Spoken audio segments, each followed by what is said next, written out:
Good morning, everyone. Welcome to our Committee of Adjustment meeting on, the Committee of the Whole, thank you, on, that's tomorrow, on February 11th. So before we begin, I just want to remind everyone that this is an open meeting and it is being recorded and live streamed. If you wish to speak, please raise your hand and the chair will call on you. Further to that, please make sure you use your microphones as that feeds the audio into our online system. I'm going to call the roll. If you could please raise your hand and state your name. Mayor Watson? Yes. Do I need to state my name? Is present. Oh, President. I'm like, you're confusing me. Present. Good morning. Deputy Mayor Nelson? Councillor Landsman? Councillor Johnson? Councillor Watt? Present. Thank you. Currently, we have Todd Davis, our CAO, and myself, Martina Chade-Hartwig. I'm the Clerk Deputy CAO. We have a variety of other staff joining us through the meeting, and they'll be introduced at the appropriate times. With a quorum of the committee in attendance, I'm calling the meeting to order at 10:01. Our first order of business is the election of a chair and a vice chair for this committee. Do I have any nominations for chair? Ray, can you please use the microphone? To the chair, I nominate Tom. Councillor Tom. Are there any other nominations for chair? Do you need a seconder for that? Let's just see if there's any other nominations and we'll go from there. Sorry. Second call for nominations? None. Councillor Watt, would you accept the chair if you were assigned the chair? Yes, I will. Thank you. Now I'll call for a seconder, please. I'd be happy to second that motion.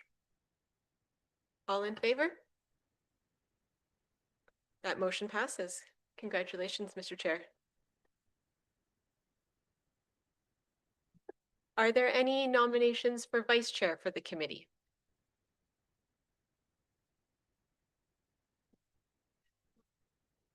Yes, Councillor Watt. I will nominate Councillor Johnson. Are there any other nominations for vice chair? Seeing none. Councillor Johnson, if you were elected vice chair, would you accept the position? Yes, I will. Thanks. And is there a seconder for that? Councillor Landsman? I would second that. Thank you. All in favor? Carried. Congratulations, Councillor Johnson. I'm now going to turn the meeting over to our chair, Councillor Watt. Thank you very much, Madam Clerk. And good morning. Welcome, everyone. As always, we will have a very easygoing and productive meeting. I know that council has, or the members of the committee have already received their copies of the reports and have read them over. If you want to make any highlights, that's great. If there's any additions or omissions, certainly this is the time to do it.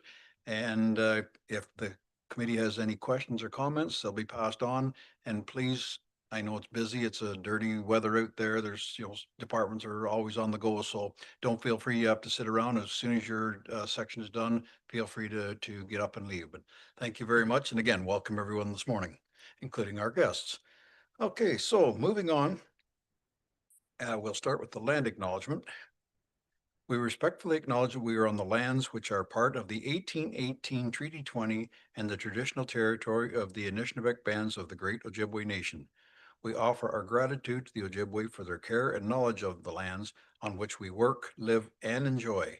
May we honor and respect their teachings and our treaty obligations as we grow together. Okay, moving right along. Any disclosure of pecuniary interest for the meeting this morning? Seeing none. Adoption of today's agenda. Mayor Watson, Deputy Mayor Nelson. Any comments, questions on it? All in favor? Carried. Thank you very much. Excellent. All right, we're moving along very, very well here. So we'll start out right with the delegations, petitions, and presentations. So we have Chris Kowalik and Teresa McDonald from Peterborough Social Services update. And Stand is yours. Just make sure you turn the microphone on, please, and thank you.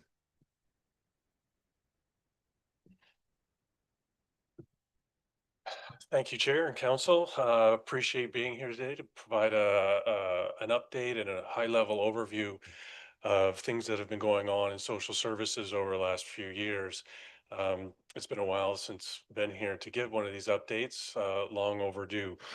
Uh, so, all right, next slide, please. The presentation, Teresa and I are just going to tag team on a number of these items. So in our division, we're going to give an update on Ontario Works, the housing section, homelessness, children's services, and community development. I'll turn it over to Teresa to do the Ontario Works section. Good morning and thank you. Perfect. Okay, so a couple things. I'm not going to read everything on the slide, but I'm just going to go over some details with you. So social assistance rates remain low. There's no indication that they're going to be increasing. I have included on the slide a few different scenarios just to give you an idea of how low they are. Cost of living continues to increase, which does increase the, precarity of the situation when you're on social assistance. 53% of our service users state that they struggle with mental health and addictions as a barrier to seeking employment and exiting assistance. As there aren't adequate resources available in the community, this is a barrier that we continue to try to support people through. We have approximately 14% of our caseload that have earnings, and the average monthly is between $700 and $800. And really, that is the best way of increasing someone's income when they're receiving social assistance, because that doesn't come off dollar for dollar. It's about a 50% reduction in assistance. And then in 2025, we had 7.9% of our caseload exit due to employment, which is, it's viewed as a relatively low rate. However, given the economy and the labor market, that's actually a pretty decent success rate. We have about 35% of any exit, not just due to employment, that return within a year. So a pretty high recidivism rate for social assistance recipients. If you can go to the next slide. This slide just shows the caseloads over the past 4 years, and they show an increase, but the majority of the increase at this time has been in the county, which is different than what we've previously seen. So our caseload has gone up, I think probably about 100 cases within the last year. Okay. We do have approximately 200 new cases, new applications completed any given month, and slightly less than that exit, just to give you a little bit of an indication of what the flow through is. Okay, if you want to move on to the next slide. This slide indicates the percentage based on the community of the recipients. And so you can see Douro-Dummer has approximately 58 cases in receipt of social assistance. The majority of those cases are single applicants, and the second largest group is sole support parents. Okay, you can move on to the next slide. I'm going to hand it back over to Chris. So for housing services, the city is the service system manager for housing for the city and the county. Uh, Community housing providers are our partners, offering rent geared to income housing, affordable housing, and low income, and to support low income households. We have 15 housing providers that do offer rent geared to income housing. Peterborough Housing Corporation, as our local housing provider, operates 11 affordable housing buildings that are also on our centralized wait list. Through our work and a lot of the work that Teresa's staff do through supporting people in life stabilization work, um, to do things like prevent evictions on the housing side, get to the homelessness part in a moment, but offering those rent supplements increases someone's income so that they can afford to live in the housing that's available right now. Next slide, please. Oh, sorry. No, I always miss the second page of that slide. One of the things that our housing staff and homelessness staff are working on right now is our new 10-year housing and homelessness plan. We're required to have one of those, and they will be coming out to each of the townships to seek input on the development of the plan over the next, well, it'll be this year, so next few months. Next slide, please. This gives just an example of the housing continuum of where our housing staff work from in connection with transitional housing, supportive housing, rent geared to income, and affordable housing. Those are where they're working on to support people. So the transitional housing, you know, partnering with developers and landlords for rent, low income, low rent rates or market rent rates. Supportive housing is really around where people are getting services as well, whether it be through CMHA or forecasts or other providers, people needing those supports to maintain their housing. Next slide, please. We work under the Housing Services Act through social services. As part of that responsibility, we manage 1,568 rent geared to income units in the city and the county, with Peterborough Housing Corporation being the majority of those, and they manage they have almost 4,000 residents. One of the challenges that we're working through right now is many of our community housing developments, their mortgages are coming up. So they take ownership of those, and we're working on new 10-year agreements with them to keep those units within the affordability realm of people in the community versus any kind of redevelopment or transition to higher rent. So that's one of the big tasks that our housing staff are undertaking now and over the next couple of years as these mortgages expire. Next slide, please.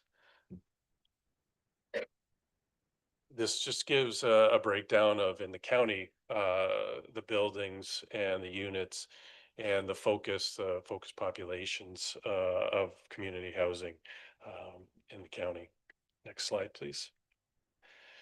For homelessness, next slide, please, as well. Thank you. The continuum is certainly earlier for our homelessness staff, working with people who are homeless, helping them in emergency shelter and also in transitional housing. And working to get people out of, experiencing homelessness. We have a responsibility to provide this type to move them along this continuum. Next slide, please. This provides a little bit of data on the makeup of the homelessness numbers. 937 individuals experienced homelessness for at least one day between November 2024 and November 2025. 462 individuals experienced chronic homelessness, and we define that as someone who's been homeless for 6 months over a 12-month period. So they may go in and out of homelessness and couch surfing and that sort of thing, and not be in shelters or not be on our lists, but being homeless for 6 months characterized as somebody as being chronically homeless. And the numbers are very high. 462 individuals, 396 individuals were homeless for the first time, 269 individuals moving from homelessness into housing, 29%. So that's a positive movement from people coming out of homelessness. And a disproportionate number of people, 196 or 21%, identify as Indigenous. Next slide, please. This gives a bit of a demographic breakdown of gender, housing type, and age. So typically the homelessness system is overrepresented by single male adults. The number of women in that situation is growing, but the more alarming number is the number of seniors, people over 50, who are experiencing homelessness and are now in the system in that regard. Next slide, please. Some of the tools that we have in the homelessness are around our housing stability fund. We issued 1,456 instances of the housing stability fund, which was almost 1,000 unique individuals receiving that support. That would look like, first and last month's rent, trying to cover utilities to keep people from being evicted in a lot of cases. And then rent supplements as well to people can't afford. And Teresa showed you the numbers of the dollar amounts people are getting on social assistance, and those rent supplements prevent people from entering the homeless systems in many regards. And the shelters, the numbers there, Brock Mission has 40 beds, Cameron House 12, Yes Shelter for Youth and Families 30 beds, Trinity Center has 45. We have in the supporting housing area 163 spaces, sorry, of transitional housing, and 56 units of permanent housing. Turn it back over to Teresa to go through children's services. Okay, so the introduction to the Canada-wide Learning and Childcare, which is known as CWELC, cost-based guidelines came into effect January 2025.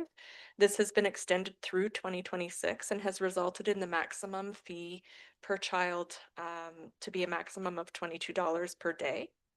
As of October 2025, we have 3,965 unique children on the wait list. Next slide, please. The Ministry of Education developed a new funding model to fund licensees based on eligible costs incurred during the year, up to the maximum based on the formula and benchmark, and this is to replace the previous revenue replacement model. Local priority funding to support children aged 6 to 12 and early childhood educator workforce, as well as to support services such as special needs resourcing and capacity building continues in 2026. And the initial 5-year term of that is coming to an end at the end of 2026. You can move forward to the next slide. Okay, so the early on programs, funding for these free family programs has not significantly changed since 2019. So costs have been rising significantly with no increase in funding that these agencies can plan for. We're hopeful that this year there will be a funding increase, and should that not come through, they'll have to look at the services they provide and potentially reduce what they're able to provide to people for free. Okay, I'll pass it back over to Chris. For community development, touching on a few of the things that I'm involved with through social services. Prior to the pandemic, we had case managers working in the county. And in Lakefield, we had a case manager serving Douro-Dummer clients of ours. That certainly changed the pandemic. As we came out of the pandemic, started to look at how we could serve the rural communities more directly. So started the county hubs program where we have office space across the county and a space here in your municipal office as well. 9 locations. Agencies are able to, any agency, not just us, be able to book those spaces to serve rural clients and do outreach. Some are used fairly well, some are not. One here, I don't think has ever experienced any use to my knowledge, unfortunately. We also piloted a county drop-in program in Havelock, Norwood, Apsley, but also Millbrook. There wasn't a lot of uptake in Millbrook, so we discontinued that, but we still have our staff 1 day a week in these 3 locations. And it's a drop-in where anybody doesn't have to be asking questions about social services, that things that we've covered in our presentation could be anything related to any difficulty or challenge that they need to be navigating. Anybody can drop into those um, for any type of assistance. Next slide, please. Again, prior to the pandemic, we had those staff that were specialized in the county, and we moved away from that model through the pandemic. And it's been recently that we selectively did some more specializations, and we brought back the county or rural specializations, and we have 5 townships covered with case managers who are dedicated to those municipalities. We are recruiting for the other 3, including yours, to have those case managers working specifically with each township.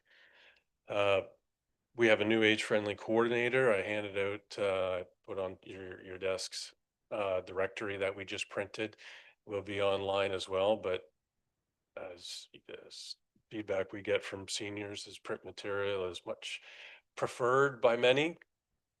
Still have the technology divide, sending to websites isn't the greatest. Sarah Bass is our new coordinator. She started back in November. You may know her. She lives in Douro. And she's actually done a lot of outreach so far with the Douro Library and reaching out to seniors there and consulting with them as she gets into her new position. I add the community safety and well-being plan. It has been something that most townships in the county have been involved with, and I know that the townships in the county are doing a separate one from the city, but I just put it on there to reflect the historic relationship. So it's the end of our presentation. Teresa, I are happy to answer any questions that you may have. Thank you very much, Chris and Teresa. I'll open it up to the committee. Is there any comments, questions? Through the chair. Now, there's houses in Peterborough that owned by individual people that rent out spaces to people that are in need, and they're being funded for it, right? Like, I don't know what program it is from the city of Peterborough, I know that. I guess my question on these houses, individual houses, not blocked with the places that people stay. But I guess my question is that when these landlords own these places and typically rent them out and get paid for the rent, is there any checking on the houses? Like, I go into quite a few of them, and their living conditions are just unbelievable. But the homeowner, the owner, I guess, obviously doesn't really care too much because he gets his money from whatever group it is. But I look at some of them and the conditions, the safety end of it. You know, sometimes there's no power there for a bit of time, which means that no smoke detectors or anything would work. I just wonder, when they're being paid, is there any follow up on looking at the conditions of these places?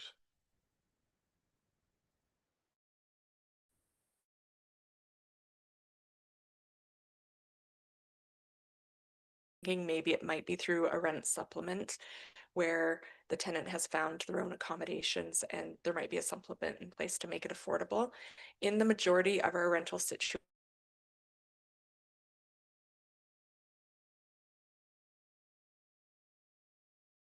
service user, and the relationship for the landlord is between themselves and their tenants. So if people are aware of that type of situation, the landlord tenant board would be a good place for them to go to advocate, but we don't have an actual relationship with the landlord unless it is through a subsidized unit. But even then, the tenancy is between the landlord and the tenant. It's just they're held to different standards if it's a subsidized unit that we're participating in. But certainly happy to get more information if you're able to provide the details on what program that might be. And the other thing is, what I see in some of them is that, you know, like there may be one or two people there one day, and another day there's 6 or 7 people there. And it's just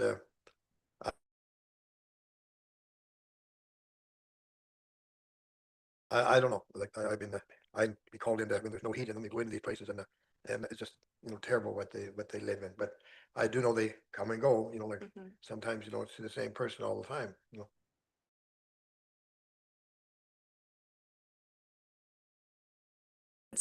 In some situations, they may request, or it may be an arrangement where their rent is paid directly to the landlord. Again, that's just the payment arrangement part of it. We don't have any authority.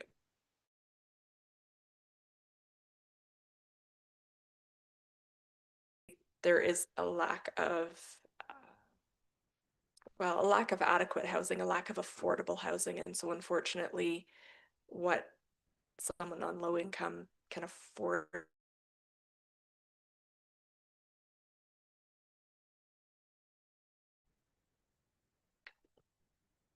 Thank you, Councillor Johnson. Any other committee members? Question, Councillor Lisbon. Through the chair.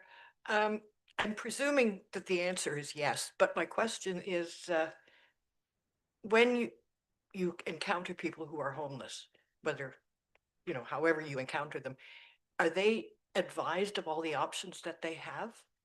That there are, places that they can go and things like that, or are they just sort of part of a bunch of people that are homeless? Thank you through the chair. Great question. We do our best to advise everybody who we come into contact, regardless of all the services that are available.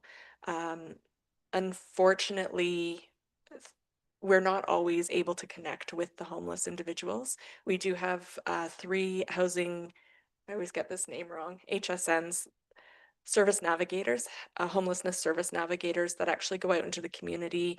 They're at the shelters, they're at the Trinity drop-in space. Um, they'll meet people wherever they feel safe to meet. And that is their role, is to connect them with services and resources and to support them going on our by name priority list, which allows us to house the people of the highest acuity when options become available. So if we're able to connect with them, we absolutely do give them, as much information and contact as possible. Thank you. Mayor Watson. Thank you, Chair. Through you, Chris, always a pleasure to see you. Welcome. I've got questions for Teresa too. I'll start with Chris.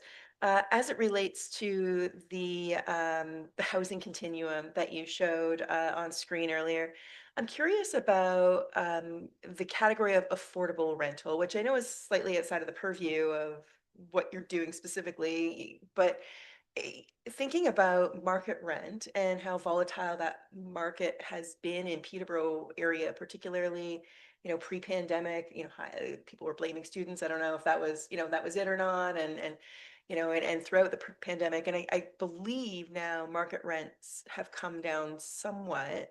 So I'm wondering what that impact is on what we consider to be affordable rental, and then subsequently RGI, and how those pressures from 5, 6 years ago look today, and if it's still an issue.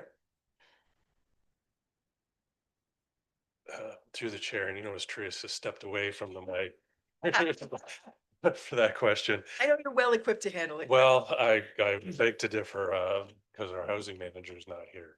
We kind of tag team. I get to go to all the townships because I miss you guys. But the affordability term is quite misleading. If you're looking at, 80% of what market rent is, an average rent, there are no units out there for what's termed, say, average rental rates. The supply is so thin, whether it be 5 years ago or today. The supply is just not there for affordability, and it's a daily struggle for us to try to, develop new properties like on Monaghan Road that we just did recently, and searching for ways of partnering with service providers, normally with Peterborough Housing Corporation, to either intensify their existing properties with more units. But the idea that any shift in, the way the market has trended, stabilized or evened out, the supply just isn't there. It's still an incredible struggle. Okay, and I'm going to follow up on that slightly in a different way as well. So, understanding the partnership between Peterborough Housing Corporation and the city and subsequently the county in terms of funding a portion of that, I know there's been dialogue around having more units in the county. And I think you touched on it. A lot of the mortgages are coming up and kind of negotiating how that plays out. But can you just talk a little bit about the challenge? And I feel I've heard it before, but I think council probably should hear as well about, aging infrastructure. The buildings that are currently within that stock are aging and require ongoing repairs, and that there's actually not really new funding for new builds. So how do we balance the need for housing in the county when all that development that exists, save and except for Havelock and, the odd unit here and there, like how do we work together to create more housing in the county with partnership with the city, and obviously the province needs to be at the table for this. Through the chair, a couple of things there. With the mortgages coming up, as you mentioned, the idea that we are still supporting them with their capital needs to try to rehabilitate and renovate their properties to keep them in the system versus them going on their own and relinquishing their relationship with us. There is funding attached to that to continue the relationship. So that's part of the negotiations with all the service providers whose mortgages are coming up. As far as new developments and partnering with the city, I'm going to have to defer that to our housing manager, and I can get back to you on the if there's any uh, leads or things that are happening right now that are up that could potentially increase the stock of housing through Peterborough Housing in the county. I don't, I'm not aware of that. I would have to get back to council on that. Okay, I appreciate that, Chris. Thank you. Teresa, I'm going to throw it over to you now. Earlier in your presentation, you were talking about the Ontario Works caseloads, and there's that pie chart graphic in the presentation. I believe it's on page 5. You've got the case numbers. Is there any way to extrapolate that into, say, a per capita number to get, I feel like, better comparables so we understand? I did some quick math saying, 58 cases in Douro-Dummer, roughly 7,500 residents. It's not really a true depiction. Is there a way to get those numbers available to us, and I'm sure the other municipalities as well? Through the chair, we can certainly look into that. I don't obviously have that here today, but I can certainly see if it's something that we could pull together reasonably fast for you. Great, I would appreciate that. And then moving down, final question, Chair, I promise. You were talking, Teresa, about the early on program, and you use, I think it's actually on the slide specifically, you use language that you're hoping for funding increase. Has anything been done that you're aware of? It's one thing to say we're all optimistic, but we all know how that works. Are we talking to the province? Are we, making those delegations at the various conferences and having sit downs with the minister's office to see what that looks like in the future? Through the chair, that I will have to defer to our children's services manager. I know that she has a lot of partnerships and does a lot of advocacy work for funding, but for the specifics, I can certainly check up with her to see if that's something she can give more detail on. Okay, and then just as a follow-up, when you're saying that the funding runs out, that's not just exclusive to this region, that's like a provincial issue, right? That's not just Yes. here. And it's not necessarily that the funding is going to run out, it's just that they're renewing on an, annual basis, and we don't always know all that far in advance what that's going to look like, which does make it challenging to plan. For sure. Awesome. All right, thank you for that information. Thank you very much. Deputy Mayor Nelson. Thank you, through the chair. Thanks for your presentation, guys. My question surrounds around this winter being such a cold winter.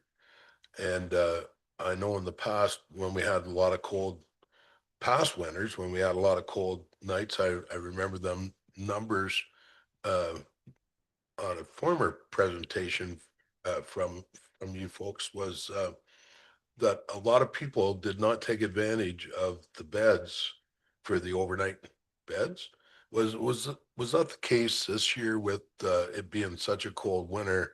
Was there a lot of beds not filled? And a lot of this is because they don't want to follow the rules, unfortunately, or come into the beds and be drug free or sober or not taking drugs or anyways, I just wondered how many people, with it being so cold, kind of and that's a hard estimation, I know, but you probably have some kind of an idea what at least what the bed fillings was. I guess that's my question.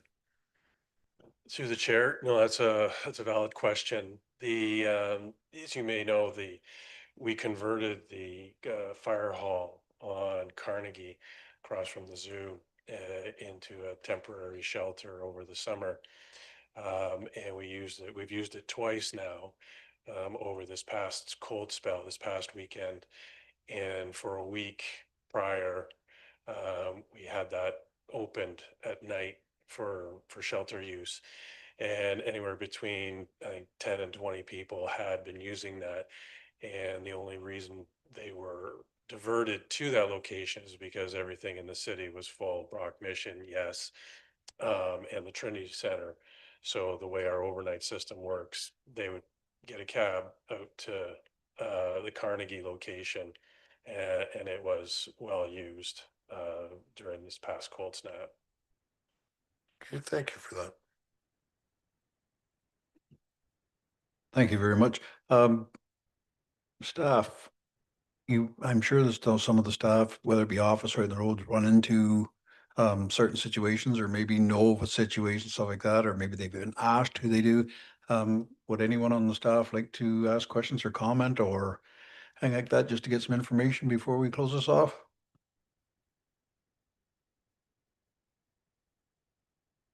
Okay, seeing none, thank you very, very much for your presentation and for the questions and answers that we received today. Much appreciated. You're welcome back all the time, anytime. So feel free, both of you. Do a great job. So I will entertain a motion to receive the delegation with thanks. Mayor Watson and Councillor Landsman. All in favor? Carried. Thank you very much. Please put Thank that you. mic- And we'll mic follow off, up with please. Martina with Excellent. Thank you very much and enjoy the rest of your day. All right, moving right along. We'll get into the manager's reports and updates. And we're starting out with the fire department, and I'm guessing Derek is filling in today. So the floor is yours, sir.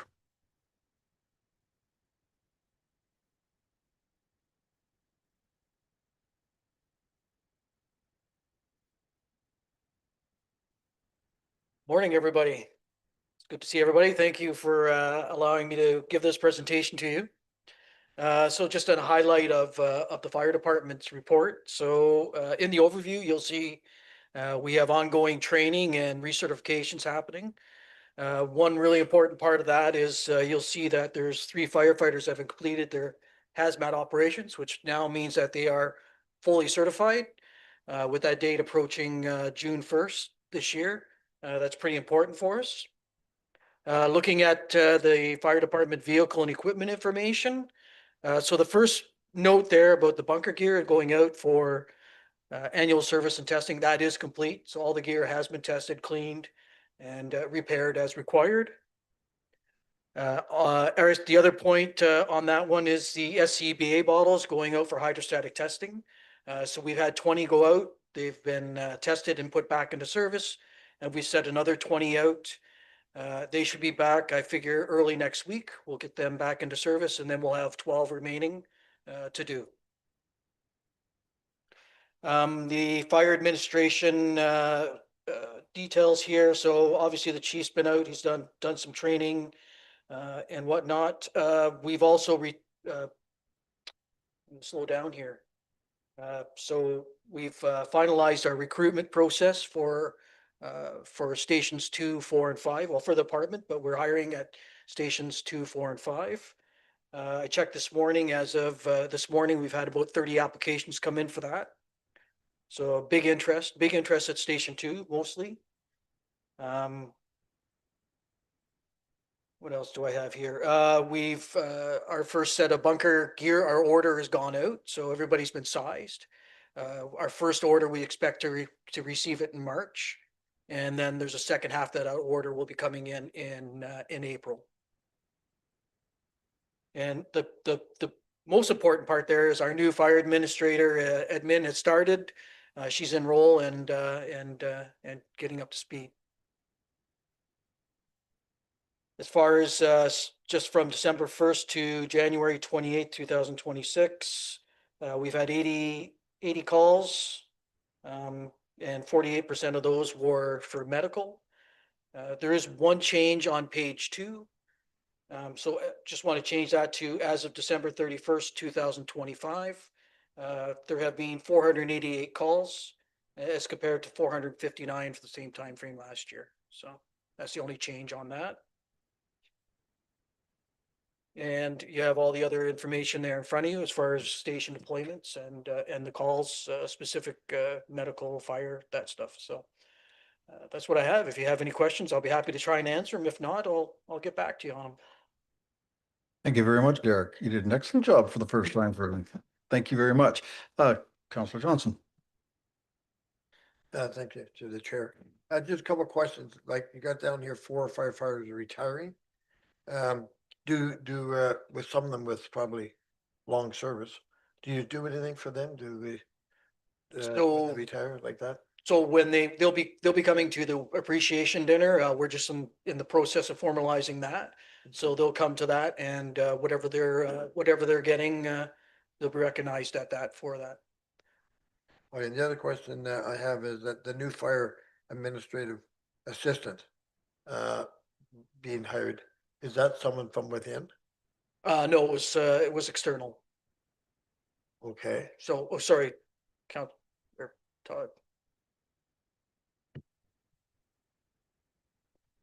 Through the chair to Councillor Johnson, that isn't a new position. That's a replacement of a current.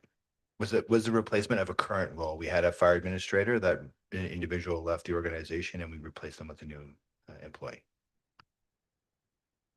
good. I just want to make sure that was well within our budget. Oh, sorry, okay. Thank you. Any other comments, questions from the committee? Mayor Watson. Boy, Chair, thank you through you, Deputy Chief. Thank you for your presentation. I understand you were kind of thrown in last minute on this one, so very well done. I hope you know something about this. It's not in your report specifically. You touched on it, I think. We received some funding from the province. I think it was around $64,000 plus or minus. correct. Can you just speak a little bit about what that was specifically for and what ministry that came out of, and who do we send the thank you note to? Sure, kind of that thing? came out of, so that was part of the funding that's gone out to all the fire departments for cancer mitigation and stuff because obviously the fire service has recognized that we have high cancer rates because of the nature of the job. So it was dependent on how many stations you had and what that total amount was.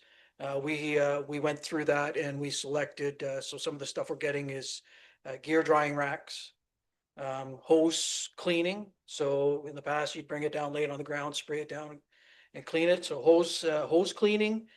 And there was one other thing now too. Oh, air cleaning systems for the bays. So to clean for diesel exhaust has been recognized as a contributor to cancer as well. So it's an air purification system that we've bought as well. And then is that for each of the stations or one we're- kit? Yeah, so we're trying to manage that between stations. So that particular system is going to be starting, it'll be in at station 2. And then if we get more funding in that, then we'll be looking at putting those in all the stations as well, hopefully. Great, thank you. Yeah. I have no further questions, thanks. Any other comments, questions from the committee? Derek, I have a couple. The ice water rescue, does everyone in the fire part do that, or do you just have a number of firefighters each year that do that? Yeah, so stations 4 and 5 are ice water people, plus we have SRU people as well. So stations 4 and 5 are the ones that do our ice water rescue. The other people would show up if we had other people for the call. They could perform support functions for that. Great. And one final, it's I'm sure an easy one, but I do get asked, and quite often, like yourself, Chuck, whoever, they're like, okay, station 1, or they stay station 4, or like that. Well, where is that? Can you just kind of run through where station 1 is, where 2, where 3 for the locations, please? I didn't grow up in Douro-Dummer. Okay, so station 1 is located in Donwood on Daleview Drive. Station 2 is in the hamlet of Douro proper itself, next to the library on County Road 4. Station 4 obviously is right down here in Warsaw, and Station 5 is up on the fifth line of Dummer. 6, maybe 6, yeah. So that's where our stations are up by for the north end of the township. It's a huge geographical area, so. Yeah. And I'm guessing what used to be 3 was just a little one by the old cheese factory on the Stony. They Yeah, call that- County Road 6 yeah, the near one, yeah. 28. All right, Yeah. perfect. Thank you. And it's just for storage now, correct? And yeah, we just have some stuff in there. Excellent. Well, thank you very, very much. And if there's no other comments, questions, I will entertain a motion to receive with thanks.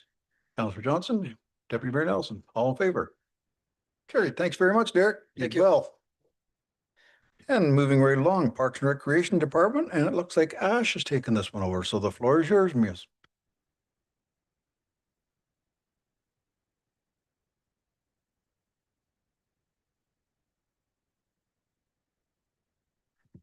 Good morning, everybody. Thank you for having me.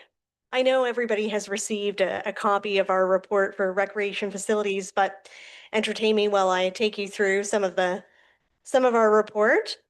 So on the administrative side of things, we have certainly been working through human resources, facilities, staff, work plans, and staff scheduling. That is an ongoing thing that we are doing in recreation facilities. Our weekly management team meetings, obviously happening weekly, networking meetings with arena managers and Douro minor hockey. A few months back, we had a meeting just kind of projecting what Douro minor hockey's schedule would look like, and they're meeting their needs and wants for this season. We met with the head of Douro Minor Hockey, the organization, and just kind of went through their needs for this year. It was successful, and happy to report we have a full schedule. We were able to meet all of their needs at Douro Minor Hockey this season, so that's really great, supporting our youth again this year. Ongoing invoices, payroll inquiries and correspondence, bookings, inquiries and setups. That happens every single day. That's my job. Advertisement policy and program. That is something that we are continuing to look to and make a more robust program as far as advertising and getting sponsorship at our local community centers. An ORFA training and staff training is ongoing. The lease agreement for the back dam with the Ministry of Natural Resources is in progress. So we have followed up on that progress. There's no concerns at this time, and we will be looking to go into another 20-year lease agreement once that's completed. Other things, we're working with engineers on the Douro Community Center ice resurface surface replacement project. The tender was posted, a site meeting was held, and the tender has closed. So engineers and staff are reviewing the submissions to bring forward the recommendation to council, and you should see a report on February 17th for that. So more information to follow there. Staff performance reviews have been completed, online security training completed, new long-term lease agreement for Hill City Baptist Church. So Hill City Baptist came to us last year. They signed a lease agreement with us from last year to the end, December 31st of 2025. We have renewed with them again.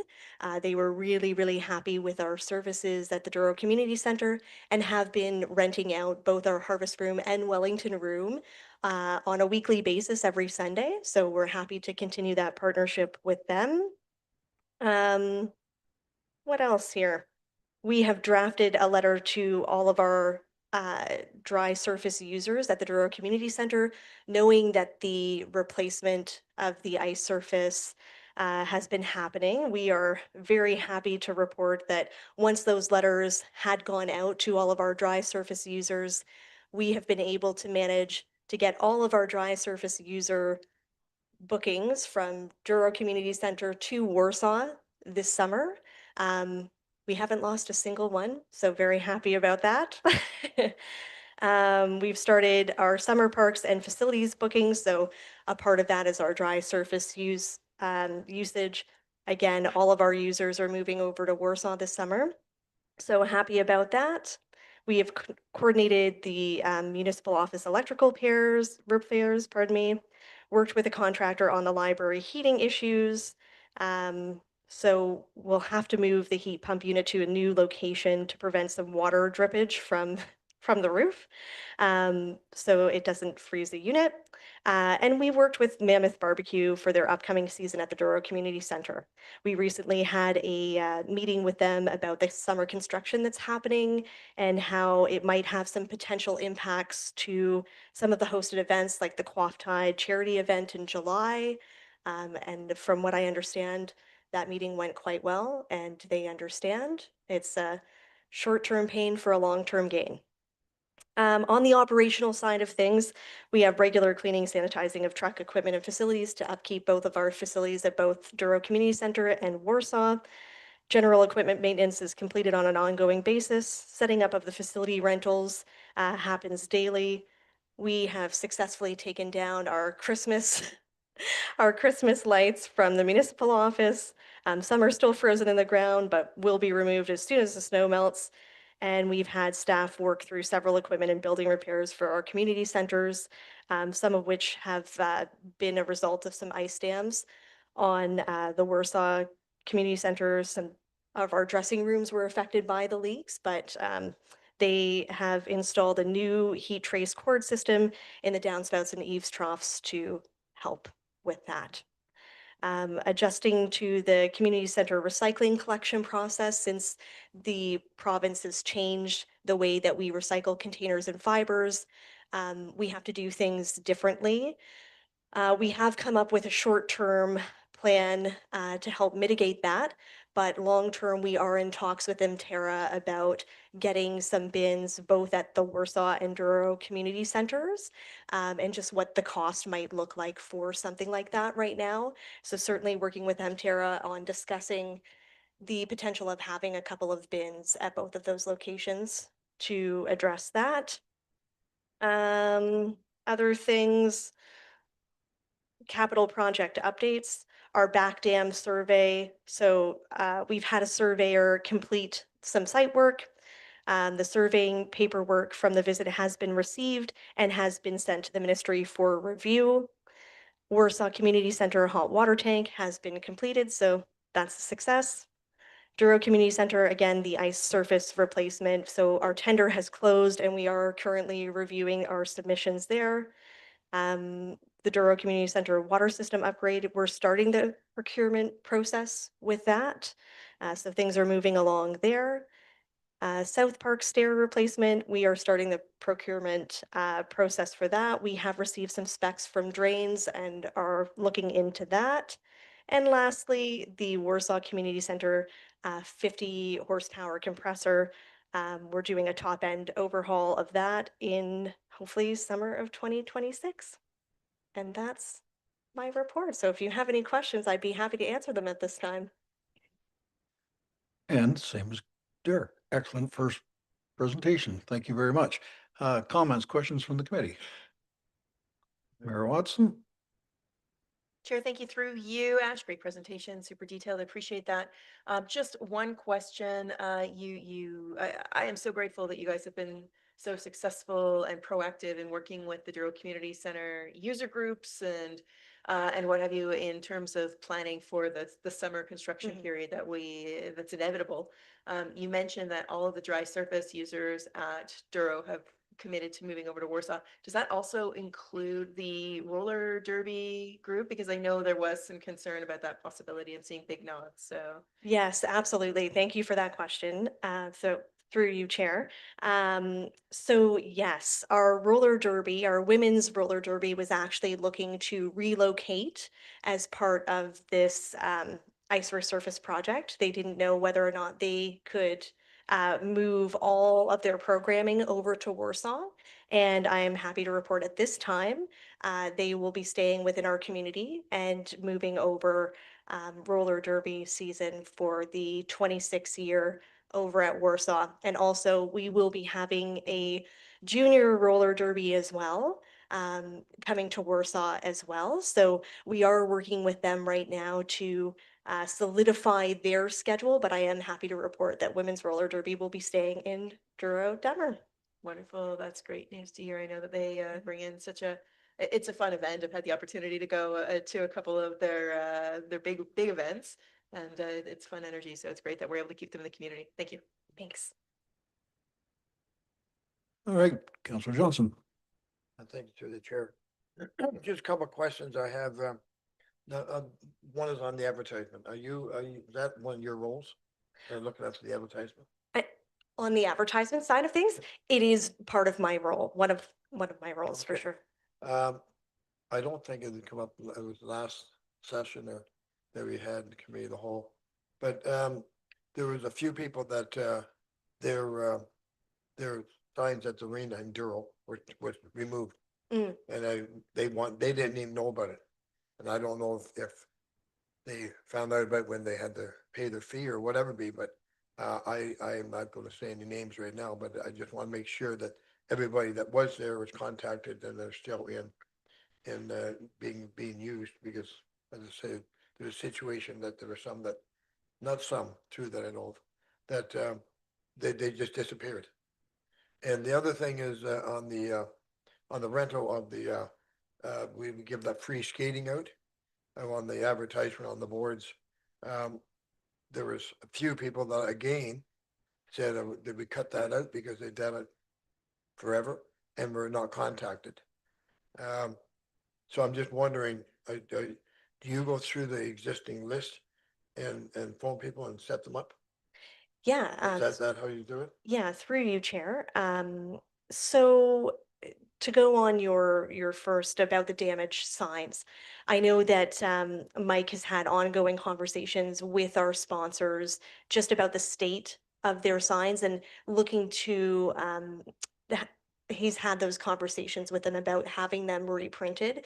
Now, I'm not sure of specifically who you're talking about, Ray, but there have been a couple that unfortunately, due to either marketing budgets, unable to replace at this time, or are looking to replace them at a later time. But I know that Mike has certainly had those conversations with those users about the state of their sign and having them be replaced. Um, and then secondary to the public skating and whether or not we're reaching out to past sponsors, absolutely. So we do send out letters to past sponsors. Um, Thankfully, this past December, when we had a number of public skates at both Douro and Warsaw Community Center, most of our sponsors actually beat me to the punch of sending out those letters and contacted us and wanting to get a jump on sponsoring skates over the Christmas holidays. And we had far more this year than we did last year. But certainly we do look at our previous sponsors and like to get back into touch with them to see whether or not they're interested in sponsoring again this year. All right, that's great. I'm just making sure you're doing that. Thank you. And now the other question is at the work that you with the contractor with the heating issue at the library.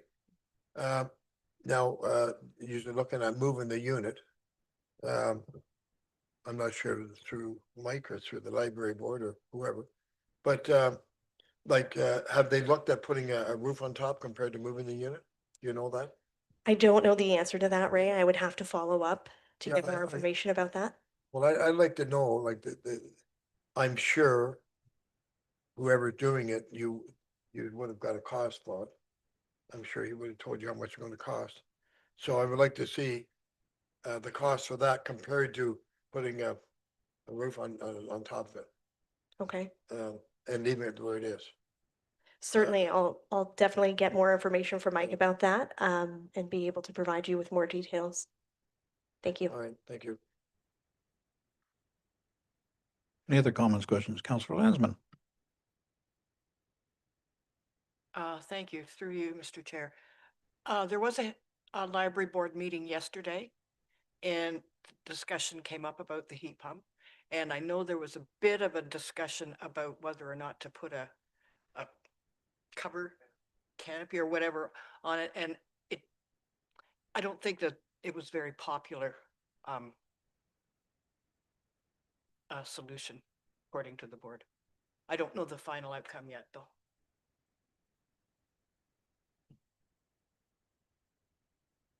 To the chair, thanks for that. I would still like to know the cost difference. And I'm not sure if it's spearheaded through the arena board or the Parks and Rec, or if it's the library that's really going to pay for this. But I'd like to see the difference in cost. Thanks, Cheryl. Any other comments, questions? CAO Davis? Just to respond to Councillor Johnson's request, the costs certainly for the facilities, I don't believe that the library, because the building is ours, I would imagine that that would be our response, the township's responsibility. It's something that we're looking at. I know that some discussion has happened at the library board. I meet quarterly with the CAO or CEO of the library to discuss township matters. And I'm sure that that will be on the agenda at the next meeting. And certainly, as Ashley has committed, we would certainly find the cost for both and provide that to council at the appropriate time. Excellent. Thank you very much. Any other comments, questions? Ash, I got one for you. It's not a question, it's just a comment.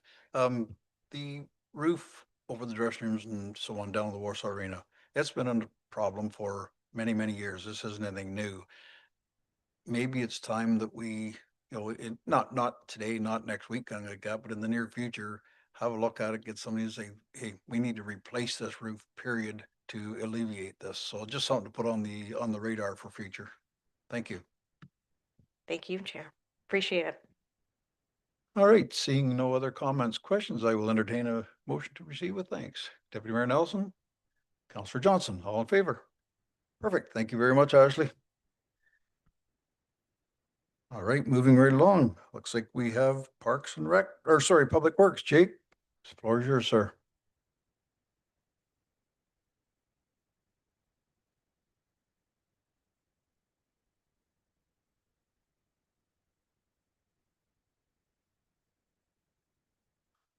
All right, thank you through the chair.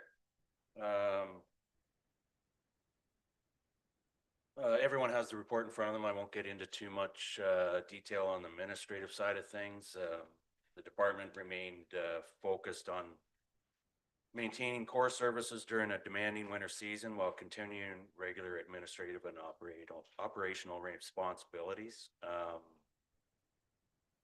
you can appreciate, winter maintenance has been the primary focus, with staff responding to 43 winter events between November and January. Snow removal was completed twice in both Douro and Warsaw. A significant weather event was declared following an ice storm on December 28th, and then lifted on December 30th once the conditions stabilized. Operations were further challenged by a province-wide salt shortage. Staff continued to actively manage our salt usage to preserve the inventory while maintaining safe road conditions. Douro-Dummer was not impacted by this salt shortage. However, it is something we need to keep a close eye on, as we are okay up until the end of February. March, if we have a prolonged or demanding winter season into March, we will start to see the effects of the salt shortage. In addition to the winter operations, staff completed regulatory road patrols, roadside brushing, some sign repairs, installations, equipment maintenance and support, and also supporting the transfer station operations.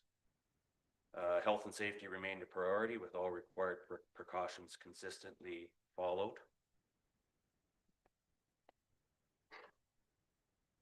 Overall, staff continue to manage a heavy winter workload while maintaining service levels and adapting to ongoing operational challenges. Just a couple of additions after I wrote from the time of the report. The sand dome was filled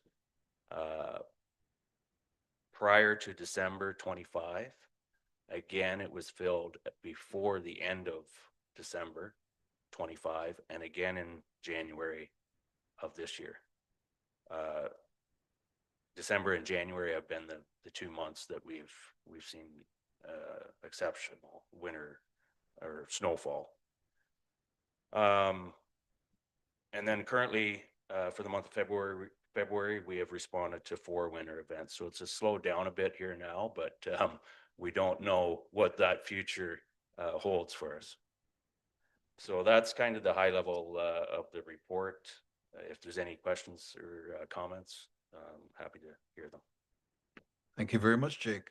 Comments, questions from the gallery, from the committee. Deputy Mayor Nelson. Through the chair, thanks for the report, Jake. Just a question I have is on we had an emergency winter fund. I think it was, I'm not sure, we can maybe ask the treasurer what was in that fund, but I don't believe that we're still contributing to that fund any longer. So is this a fund that we could use to help us out with our definitely extreme winter? I just wonder if we can tap into that fund that we did have set up quite a number of years ago. And I don't think we've contributed in, or I don't know when we stop contributing into it. Through the chair, I will defer to Stacy on this, but we do have that special weather, I think it's called, budget.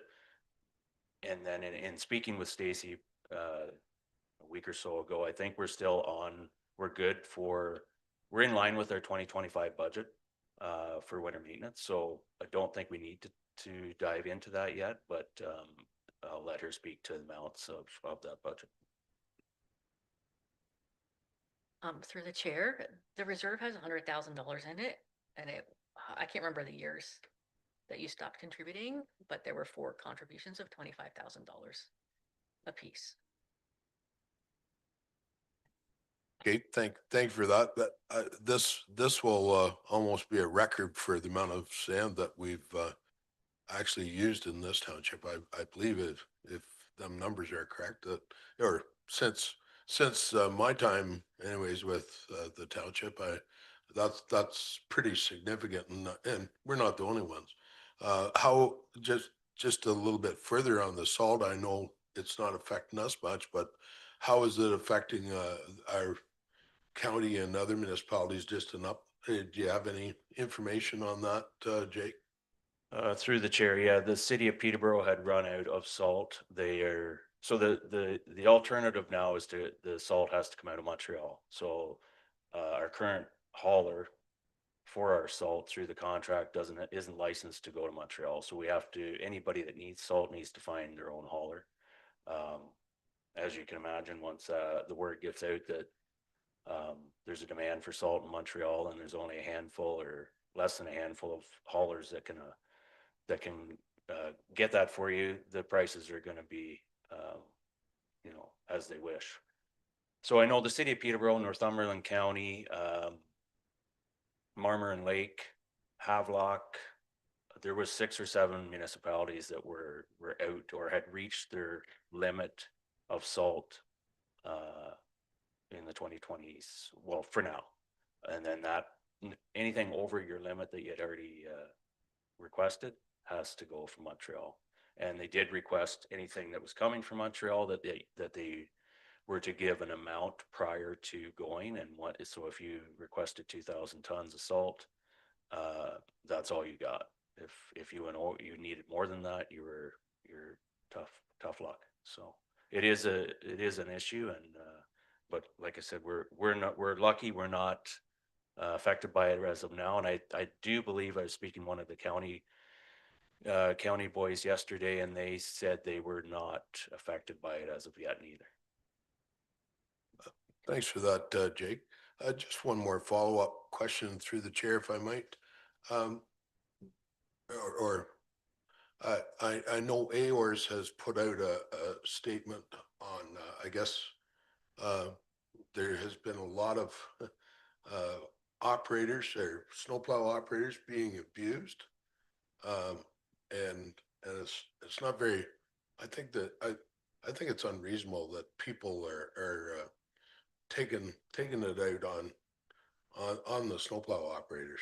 And we've always taken a bit of a hit, when we fill in people's driveways and all of that.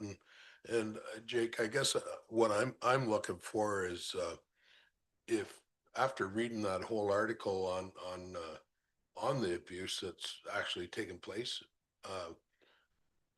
maybe if you could look at that, if we may not have a situation here at all, but I would be look to you to bring anything back to this council if we can support our guys. And also I want you to extend thanks to the guys. We do appreciate guys and gals for their service to keep our roads clean and all the stuff that people just assume that happens. Why, anyways, I just want to say thanks to all of the staff for when we get a tough winter, it's tough. Everybody's got families, everybody's got things to do as well. But anyways, thanks for coming to work and keeping our roads safe and clean and ready for the motoring public. But anyways, a follow-up, if there is that type of abuse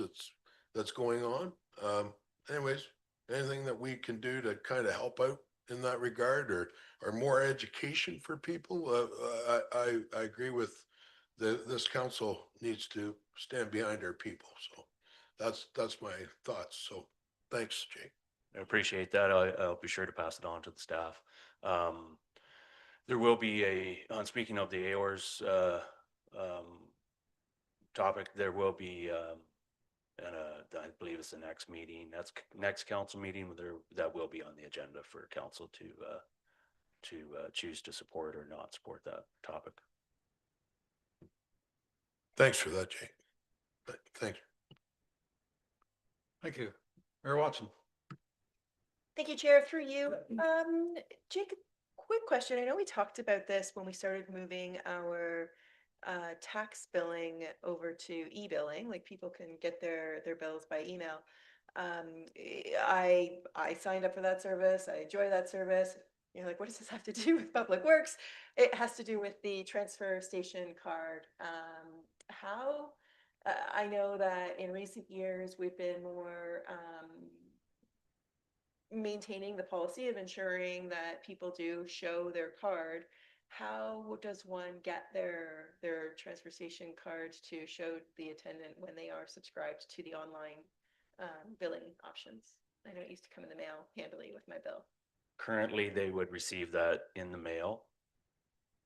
They would call and request that it would be sent out to them in the mail, or they can come to the office and pick them up. Okay, so it's being sent out separately if Yes. you're getting e-billing. Yes. Understood. Yeah. Okay. All right. Thank you. Any other comments, questions? Go ahead, Councillor Johnson. Through the chair. First of all, you kind of answered one saying that you still might be in the black. And that'd be nice to see that. And with the ice storm in the same year and everything. So if we can do that, that'd be great. But one thing I wanted to bring up, do you know who looks after the snow plowing on this walkway out here? Is that the roads department or who does that? Yes, that's through the roads department. Okay, last meeting, we've been getting a few more people coming to the meetings. I'd like to see that sidewalk done. Now, I mean, we all know that it could be snowing at 4 o'clock and got no control of it. But I mean, if it's not snowing and that sidewalk could be done, not just the walkway here, but out where people have to walk. Last meeting, it was not very nice.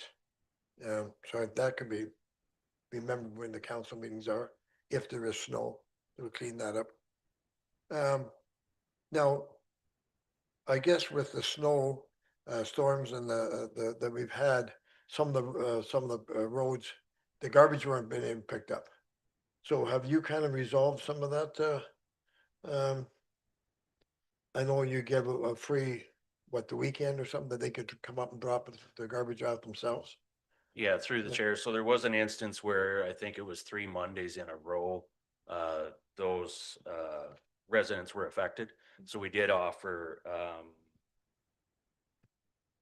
that was January 7th and 10th, free garbage disposal for the residents affected by that up at the transfer station. So they were able to take 3 bags free of charge to the transfer station.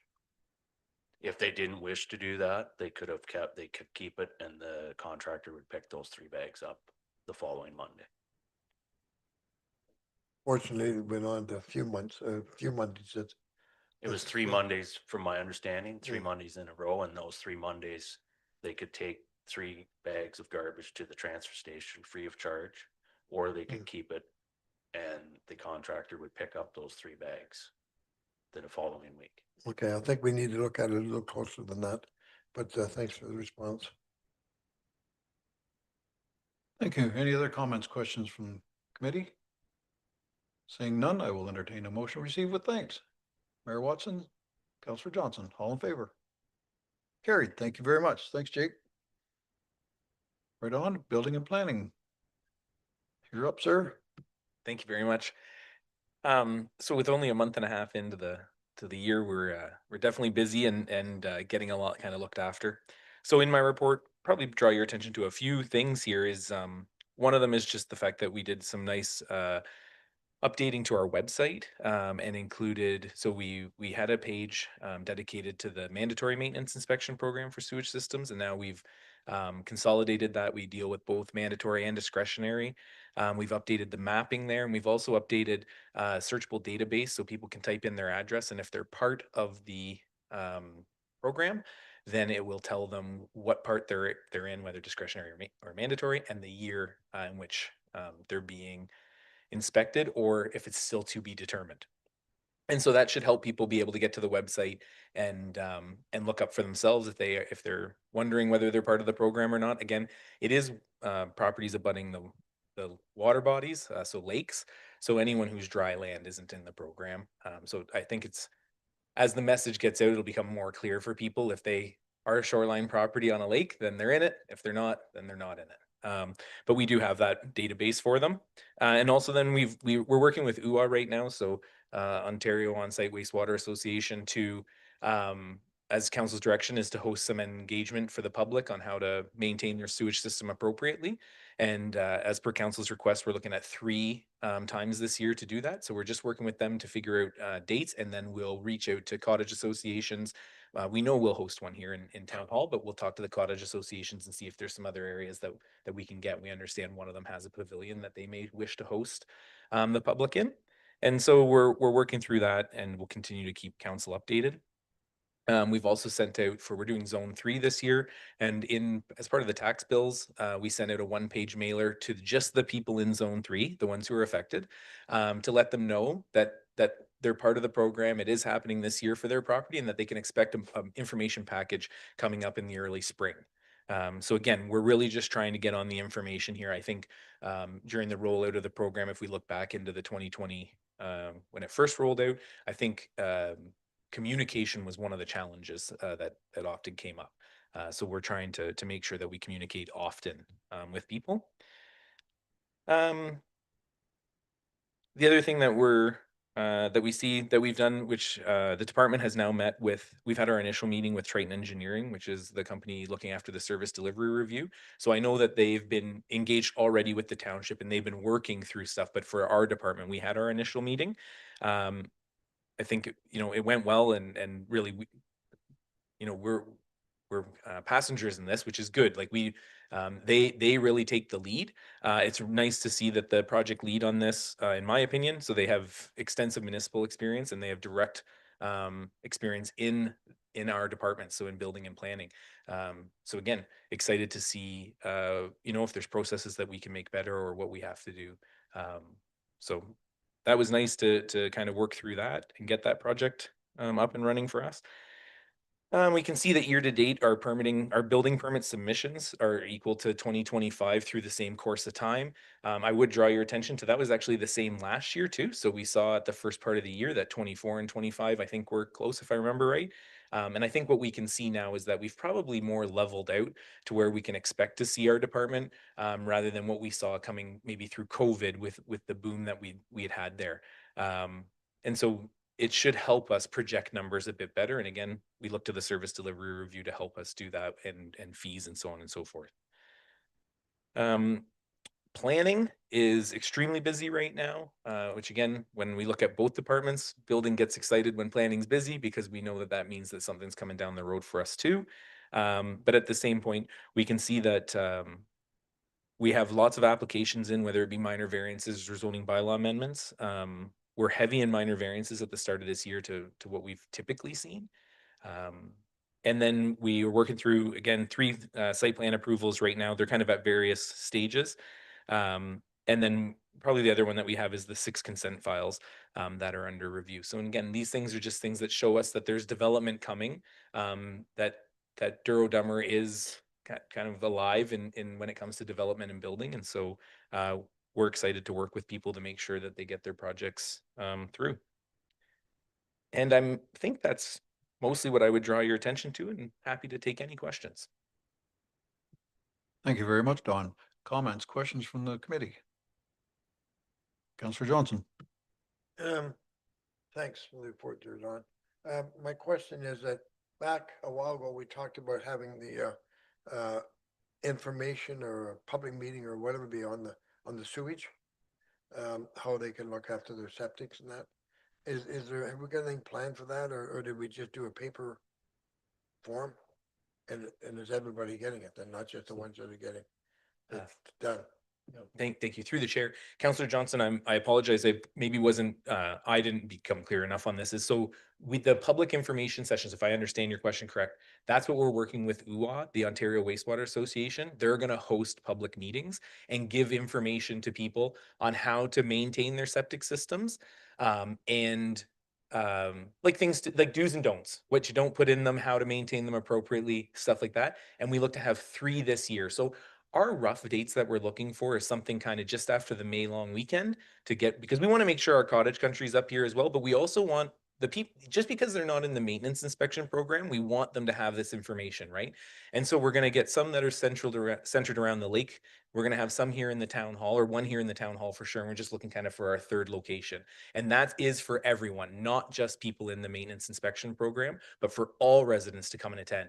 We will figure out how it'll probably be through social media and a notice to council at our meetings, and also on our website is how we get the information out to them. The mailer that we sent out is just for the maintenance inspection program. I do see that in here, which I did read it, but the thing is, we'll let the people know well ahead when we do have that. And will we have it probably upstairs here when we do that, for the public? Through the chair, yes, Councillor Johnson, definitely one of our locations is going to be here in the town hall. And if we're always happy to right now we're going to pick 3 locations, and then if there's a need, and we'll talk to council, if we need more, then maybe that's what we need. But again, we do want to reach the people who aren't part of the program, and I think that's more going to be here at town hall versus than on the water. And my other question is that, have we done anything about being open Friday that people can contact someone is? Are we still open Friday that they can contact somebody? Through the chair, to Councillor Johnson, yes, since argumentatively taking over the department, we've been open Friday. We are open Friday. We conduct inspections on Friday. We're staffed. I think it's not to get into it too deep, but I think sometimes the history comes back, and if we can focus on people who've really used our services recently, and I'm not, again, we're always open to hearing from them, but is that idea of, yes, we have been available and are available on Fridays.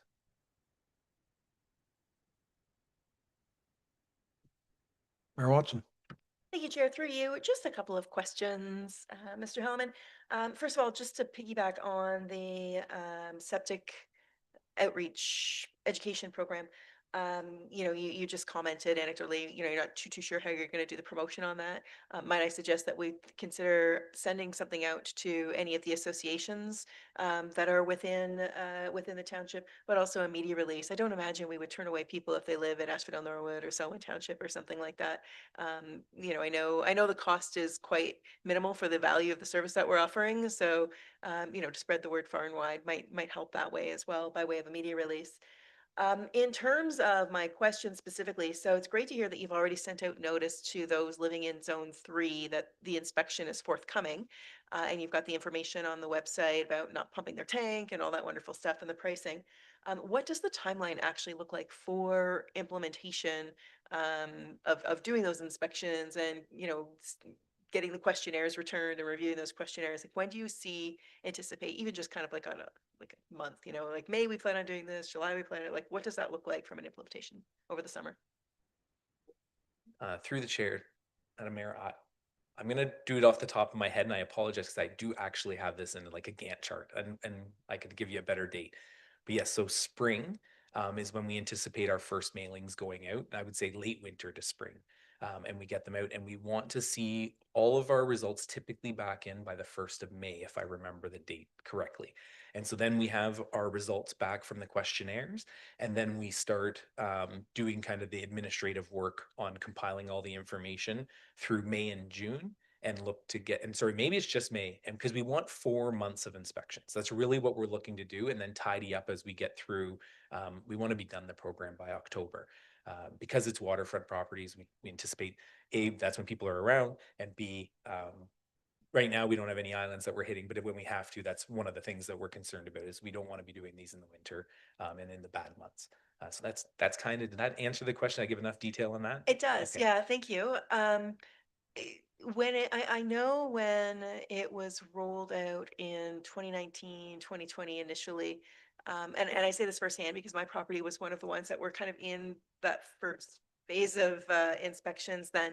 I believe there was some confusion around the payment, when payment was due, how payment should be made. I think, some residents received the letter and like immediately sent payment over, and staff were like, well, wait, it's not time for you to do that until you actually come and do the inspection. Do we have a clear system on how we're handling the payment of that? Through the chair to Madam Mayor, we do have a clear system.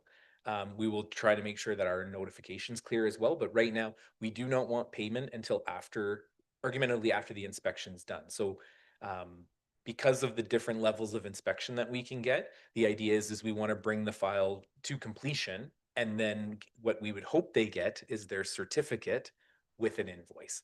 And so they have something that they can hold on to, and then that's when the service is rendered, rather than getting paid in advance. And that could be the same. If council remembers, we have a green, yellow, and red certificate and report. And so still, once they get that, that's when the invoice is due. So they will either have their red report, their yellow report, or their green certificate. And then the invoice would come along with that and payment subsequently. Okay, and then a follow-up to that, coming from private sector, it's like going to you buy anything and you kind of want the payment at the same time you're handing over the thing, because you might not ever see these people again. How are we, undoubtedly there will be people who forget to pay, don't want to pay. How are we ensuring that we have a solid collections process in place?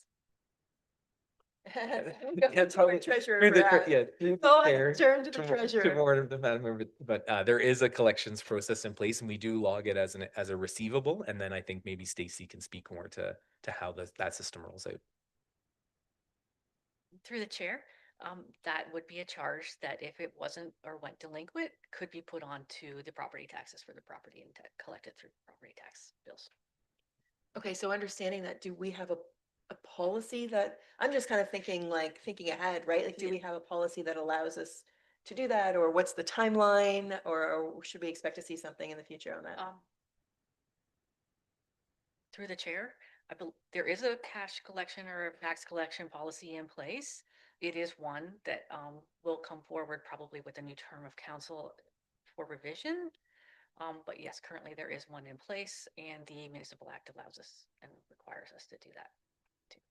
Okay, thank you for that clarification. One final question, Chair, through you. Just for clarification, Dawn, you're showing, it's kind of a tricky report because it's December and January, but you're showing year-to-date numbers. So year-to-date is like January, like 2026, January 1 until basically today, or when the report was written? Through the chair, that is correct. We've gone from 2026 forward. Okay, thank you. Excellent, thank you. Any other comments, questions? Seeing none, I will entertain a motion to receive with thanks. Deputy Mayor Nelson, Councillor Johnson, all in favor? Thank you very much, Don. Much appreciated, as always. And moving right along, Stacy, Finance, you're up. Thank you. Thank you. Through the chair, I am pleased to provide council with an update, or the committee with an update on the work that has been advanced over the past couple of months. First of all, the managers worked together to update the township's fees and charges bylaw. It was approved and it is now in place. Subsequently, there were improvements made to the township website to facilitate the collection of certain fees, so that hopefully makes things a little bit easier. And going forward, the annual review and update of the fees and charges will be incorporated directly into the budget process to ensure alignment with the service levels, costs, and council directions. This will probably be before the operating budgets are prepared and presented. The township insurance plan for 26 has been finalized and is now in effect. The staff performance evaluations were completed and staff have established goals for the year ahead, which supports accountability, professional development, and continuity of service delivery. The 2026 monthly pre-authorized tax payments were calculated and notices were issued to residents, and the interim tax bills were completed and mailed early. And with respect to year-end activities, year-end procedures were completed for property taxes and payroll. Bank reconciliations are in progress and almost complete. The cutoff deadlines have been established and communicated for outstanding accounts receivable and accounts payable. Property taxes payable or receivable to the county and to the school boards are in the process of being reconciled. And year-end inventory counts and calculations are underway. And since I wrote this report, the investment reconciliations are underway as well. For payroll updates, the payroll system has been updated with the 2026 CPI or CPP or Canada Pension, employment insurance, and income tax rates to ensure payroll compliance and accurate remittances. With respect to the asset management plan, surveys are currently being reviewed and updated to ensure clarity and completeness. The public survey will be available shortly online through the township website and in a paper format at this office and the library. And then the staff management survey will follow.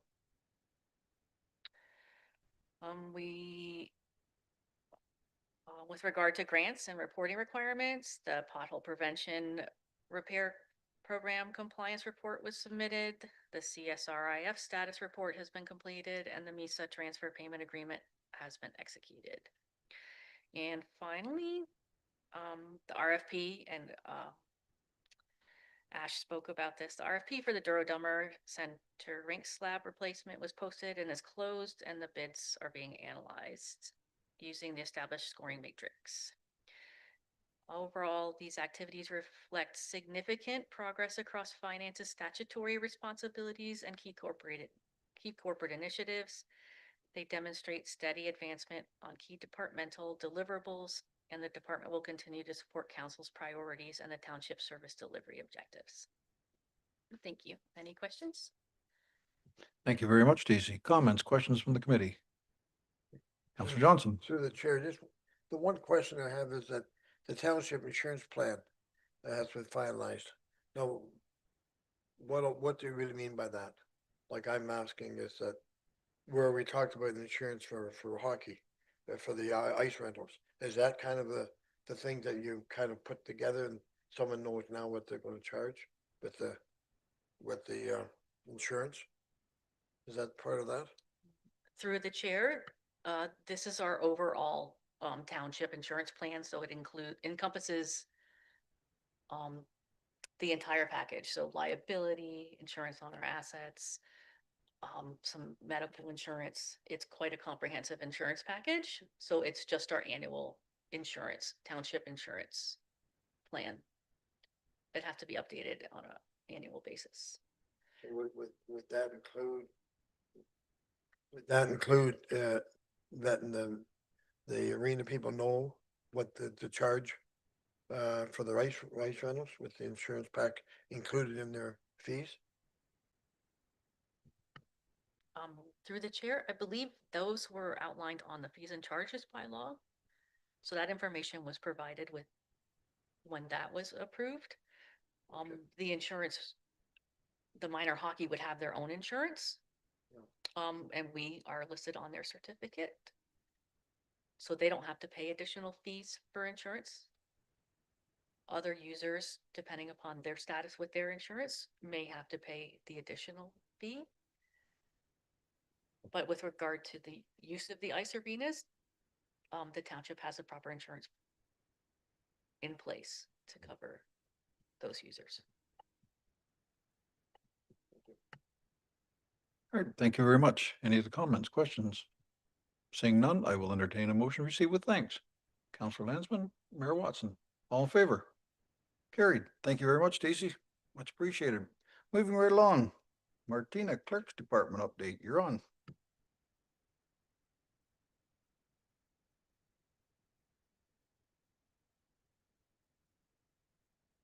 Thank you, Mr. Chair.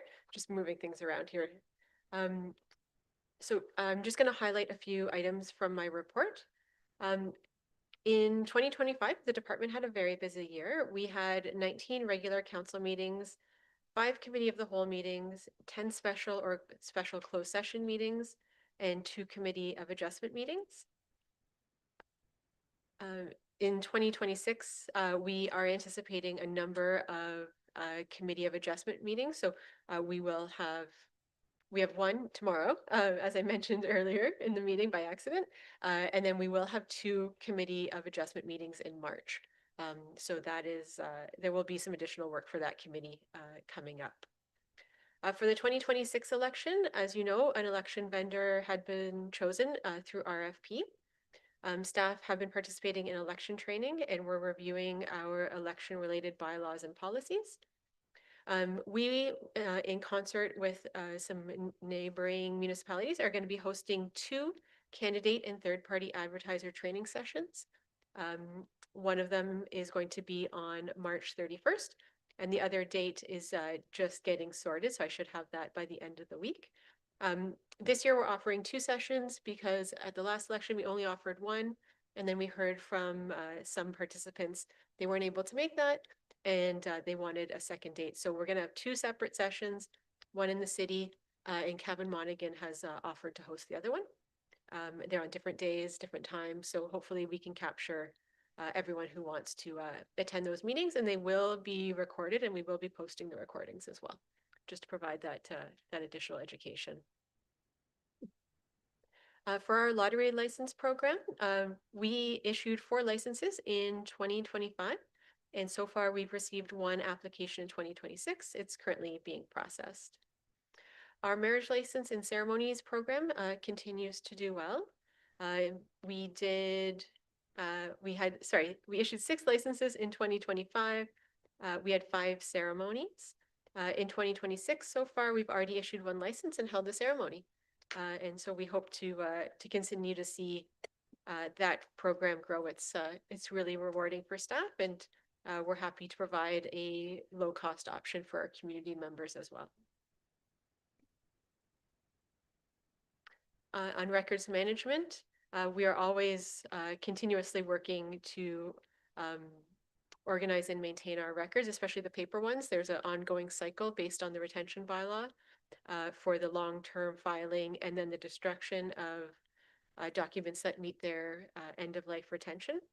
On the electronic side, we've got our SharePoint in place, and we have already moved departments over to that. We're already using the workflow and retention features within that system, which is great. It's working out quite well. And then in Q1 and Q2 of 2026, we'll be transitioning a second cohort of departments onto the platform, and then the remaining departments will be moved in 2027. Our department did receive 34 FOIs in 2025. All of those have been closed, and we have submitted our statistics to the IPC, which is the Information and Privacy Commissioner of Ontario. There's annual statistics that need to be submitted to them. So far in 2026, we've received 1 FOI, and it's currently in progress. On our formal complaints front, we had 12 complaints submitted under the formal process in 2025. All of those files have either been closed or were reassigned as requests for service by law enforcement or other actions. So far in 2026, we have not received any complaints. I just wanted to highlight how we are connecting with our residents in different ways. So the township has 273 subscribers on YouTube. We received 5 new subscriptions since the last report. We have 1,000 followers on Facebook, which is 64 new followers since the last report. and 408 followers on Instagram, 37 new followers. So we're seeing a steady rise in the numbers of followers we have across all these three platforms. And we've also received 130 new subscription requests since the start of this year for the Township's website news alerts. And so we're very excited about that. The new website has a better news alerts feature than our old one did, and this rise in subscriptions means that people are seeing it as a valuable service. So we're very excited to have so many people wanting to connect with us on a daily basis, and we hope to continue to grow those numbers so we can get our messages out there in multiple formats. In coordination with the finance department, our staff updated the interim tax bill newsletter. We did include some new features on that newsletter, such as QR codes that people can scan with their cell phones to take them to various information locations. And we also included additional links in the newsletter for those who use the newsletter in a digital format so that they can also access information quickly. We were also able to do that ahead of schedule, which we were very happy because it made the finance department's life smoother and easier to get their tax bills out on time. So we're happy to coordinate on that project. Some upcoming items that we'll be working on is the ongoing review of our policy manual. Of course, the 2026 election is our biggest project, and it involves quite a lot of work. You'll be seeing various items come forward in the next little while. We will be bringing forward a housekeeping amendment to the municipal alcohol policy. The province has changed some of the regulations around tailgating events and other liquor regulations, so we want to ensure that those are captured in our policy. We'll also be doing a housekeeping update to the delegation of power and duties bylaw in advance of the election period to ensure that we have the right powers in place if we enter a lame duck council period. And then we will also be bringing a housekeeping update to the procedural bylaw just to clean up some areas where there's been maybe misunderstanding or the information's not clear enough. And so it will just be a housekeeping. It won't be a full rewrite of that bylaw. We will do that with the new council once they're in place. And I'm happy to answer any questions. Excellent. Thank you very much. Questions, comments from the committee? Getting off lucky. All right, excellent report. Thank you very much. Seeing nothing, I'll motion to receive with thanks. Deputy Mayor Nelson and Councillor Lansman, all in favor? Carried. Thank you very much, Martine.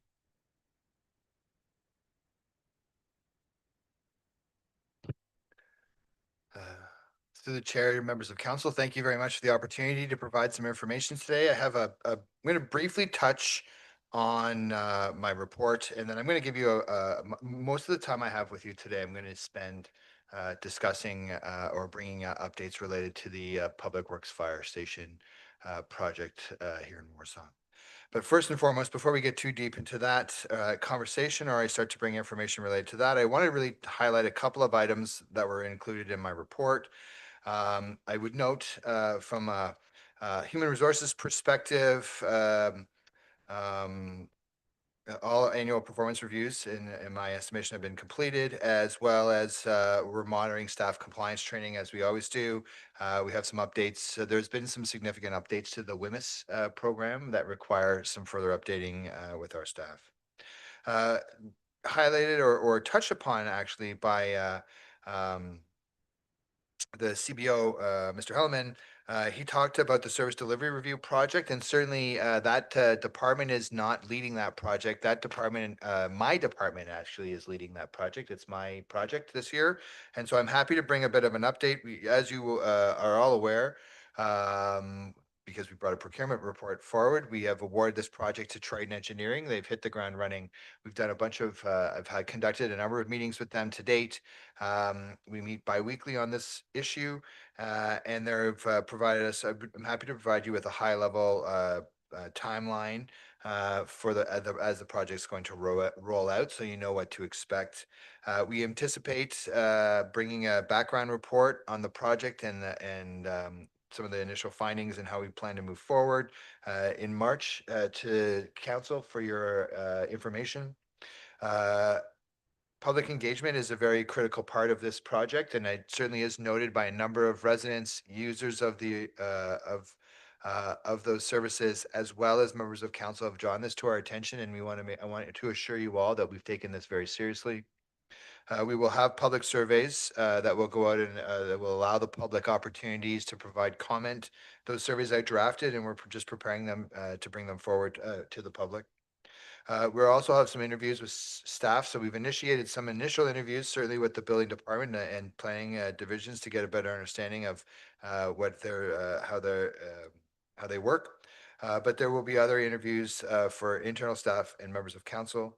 And then I really want to also highlight that we will be having in April, early April, a public open house and meeting so that members of the public, while they have one avenue to comment through surveys, they will also have the opportunity to engage publicly in with our consultant and bring their concerns forward at that time. So there's lots of opportunity for public consultation and built into this process. The public will have lots of opportunities to provide their feedback.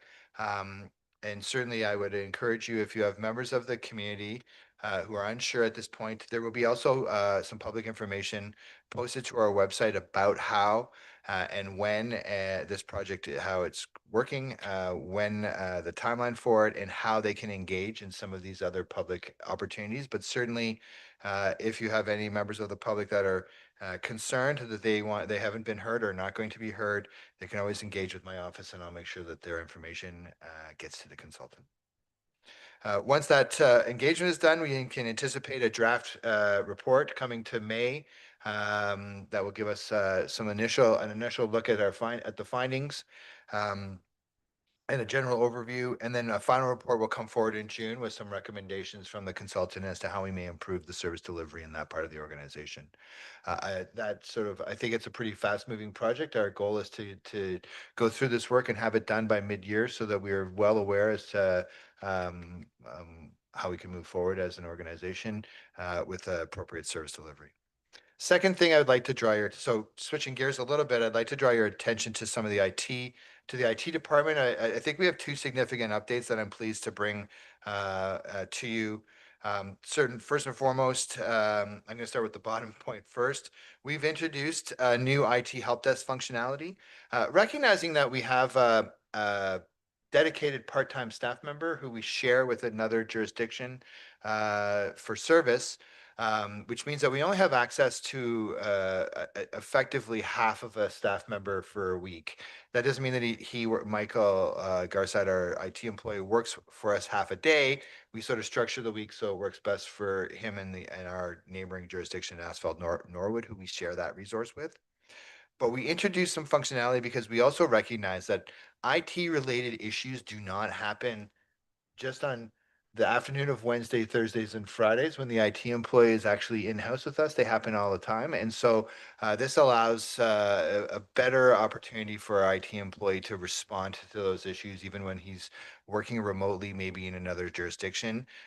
Asphodel Norwood and I, the interim CAO in Asphodel Norwood and I have had many meetings about how we can make this work more effectively for both of our communities.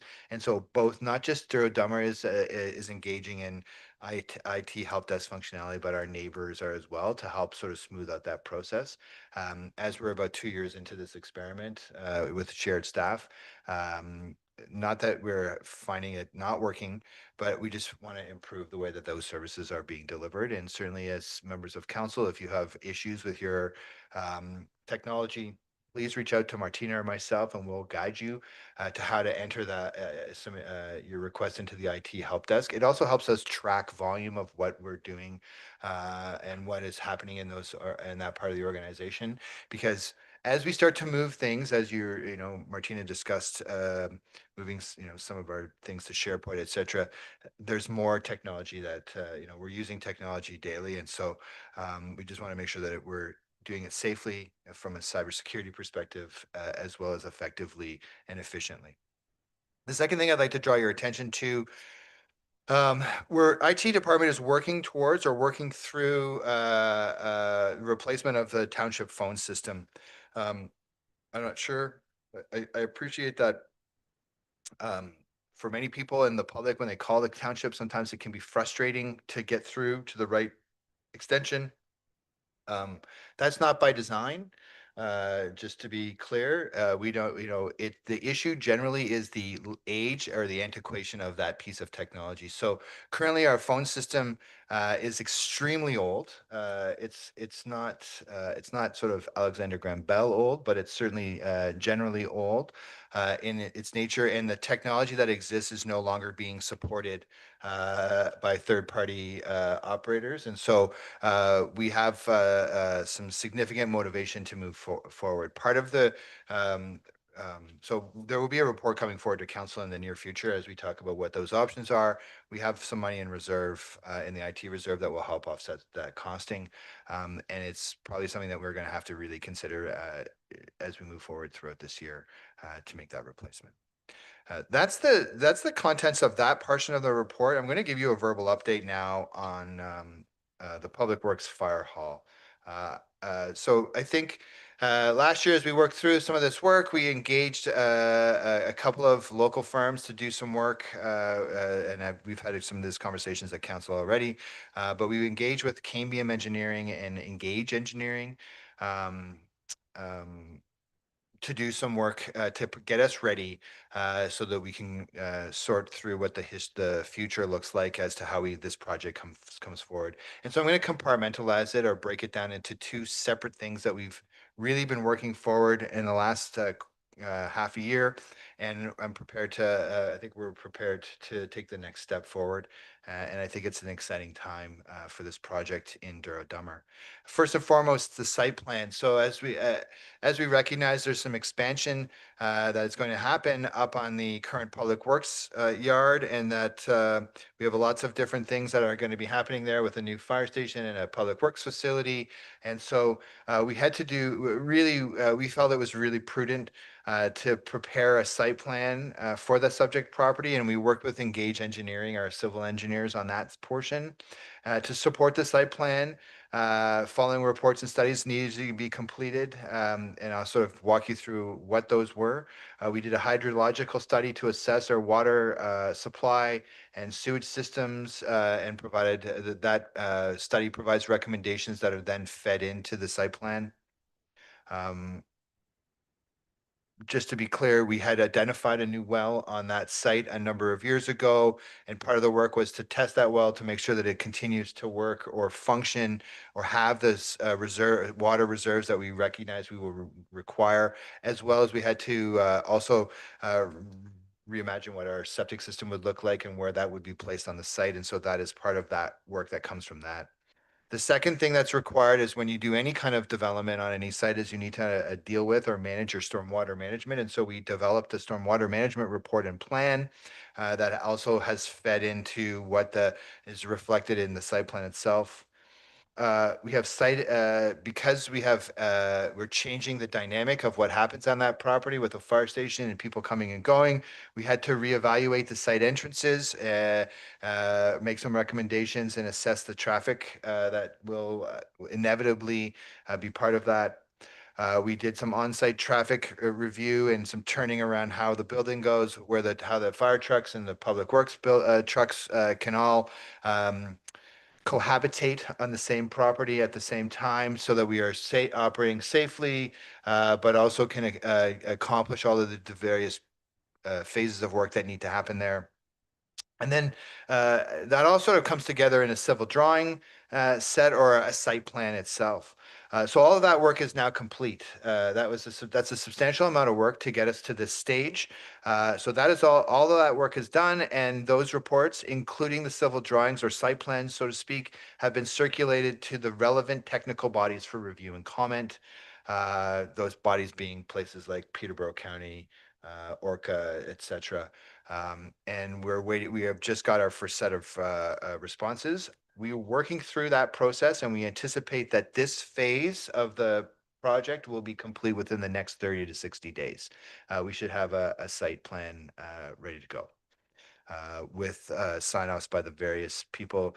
The Peterborough County has some influence on this, of course, because they control the road that runs across the front of the property. And so we need to make sure that they're comfortable with, and they have a vested interest in the stormwater management elements. And so those two pieces are very important to ensure that they're done correctly, and that we're in alignment with Peterborough County on this. The second phase of this project, which is also happening at the same time as we were working through the site plan, is we engaged with Camium Engineering to review the last iteration of the building drawings and to see, we sought some advice as to what our appropriate next step would be. The assessment found that the best way forward, and I believe we've talked about this at council, was to use the original drawings as some foundational piece and develop or prepare design build RFP to go out to market to sort of move this project forward into the next phase. So with this in mind, staff and Cambium have developed a design build RFP that we will be releasing within the coming days to the market. Because it's a competitive process, I can't just sort of provide this as in an open public meeting until we're ready to release this to all of the public. But if you check bids and tenders early next week, I think you'll find that RFP will be available. What I want to sort of outline is what the scope of work is really briefly in the RFP. So, we're looking for proposals from qualified design build companies to prepare architectural, structural, mechanical, electrical, landscaping design and drawings for a shared 2,370 meters square public works and fire hall building that must meet the Ontario Building Code's important category of post-design, conduct the necessary investigations required by design build consultants as required, obtain all the necessary permits and approvals, recognizing that the township has managed the site plan approval process. But they will have to do, the design buildings will have to meet the Ontario Building Code and get a building permit. To recognize that we have a structure, a cold storage structure currently on the site that is right in the area where the new building will be constructed. And so that will have to be removed and dealt with in some form or fashion. Complete the construction and building of the building and all associated services and site works that are required, and provide all the relevant drawings and meet our requirements. And I'm not going to get into all of the owner's requirements, but there are over 60 requirements that we would have, as you can imagine, in this type of a project. The timeline is also pretty exciting, or at least I'm excited by that timeline. Now that we're ready to go and we're going to release that project imminently, that typical time span for that kind of an RFP to be out in the public space is 5 to 6 weeks. And so we anticipate that, our intention is to close this procurement in early April. Conduct some review on the responses that we get to the RFP, and develop 2 reports that will come out of that process. The first, most critical report will be a work that I work with our treasurer on to do some financial modeling. So one of the challenges we have is it's very difficult to understand in this environment, what the true cost of this project will be. Part of going out to market will allow us to test the market and understand what the costs of construction and development and design will be. And then that will allow our treasurer to develop the appropriate financial model and a report with the appropriate figures to come back to council. That will be the first report that comes to you. In the same meeting, we are proposing to then bring the procurement report. So we'll go through the financial modeling first, and then we'll go through a procurement report where we'll have a conversation about do we have the financial feasibility and the appetite to award this to the winning bidder. I'm going to ask the mayor to call a special meeting in the month of May, late May, because I think the gravity of this project, I don't believe that this township has ever spent this amount of money or done this scale of building. And so I believe that we have responsibility to have a dedicated conversation, and I'm going to ask the mayor to call a special meeting in late April. Once we have the responses from the RFP, all that information, and Stacy and I have had the opportunity to develop our reports, we'll come to council in probably late April, have that conversation to seek direction to move forward. Should council, should we get a good bid that is financially feasible for us to move forward on, and council support us in a recommendation, and should we then lead us to generate a recommendation to move forward through this process in this way, then what I can say is what the next sort of areas is that would look to start this project in May. We would look to have groundbreaking in late September, probably, of this year. And we anticipate substantial completion of the building no later than December of 2027. So we're still on track and on time from the way that I viewed how this project was going to roll out. I think it's a very exciting time because I think we're going to go to market, and I think we'll have some concrete understanding as to what the cost is. What I can say is we are very fortuitous in the time and our time to go to market. There is an overall downturn in the building industry right now, as we're seeing and sort of bearing out in sort of permits, et cetera. And so this is an advantageous time for us to be seeking this kind of work. And so that's my update on both the public works and my report. Happy to take any questions or comments you may have. Thank you very much. That's a lot of exciting news. Thank you very much. Any comments, questions from the committee? Seeing none, I just have one for clear. So I'm not much on a builder, so I guess, so you said hopefully groundbreaking this September coming, and then the following December being completed, or? Yeah, I figured it would be more than 3 months, but I just wanted to clarify that. Oh, yes. Through the chair, back to the chair. Yes, we're anticipating groundbreaking in Q4 of this, in the early part of Q4 of this year, or late Q3. And certainly the project wouldn't be completed until Q4 of 2027. It takes more than 3 months they're not incredibly complex buildings, I get a sense, to build, but it does take a little more than 3 months. Absolutely. All right, thank you very much. With no other comments, questions, I will entertain a motion to receive with thanks. Deputy Mayor Nelson and Councillor Johnson, all in favor? Carried. Thank you very much. So that ends our portion of the manager's reports. I want to thank each and every one of them for doing this. As I say every time, this is way more beneficial to council than doing them real quickly in a council meeting. We quite, we'd be here forever, I think. So, and every couple of months seems to work very, very well. So thank you, each and every one of you. All right, moving right along. Other business. Councillor Landsman has a report, and I'd like her to take the floor, please. Thank you very much. Thank you. Through the chair to everyone. This came about following several council meetings ago. I had 3 emails when I got home from council, disgusted with garbage pickup and actually recycling too. And then I started getting more emails and phone calls.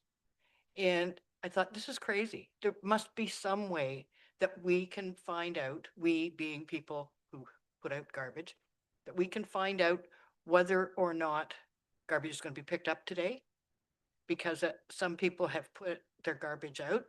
I don't know if any of you read that or my report or not.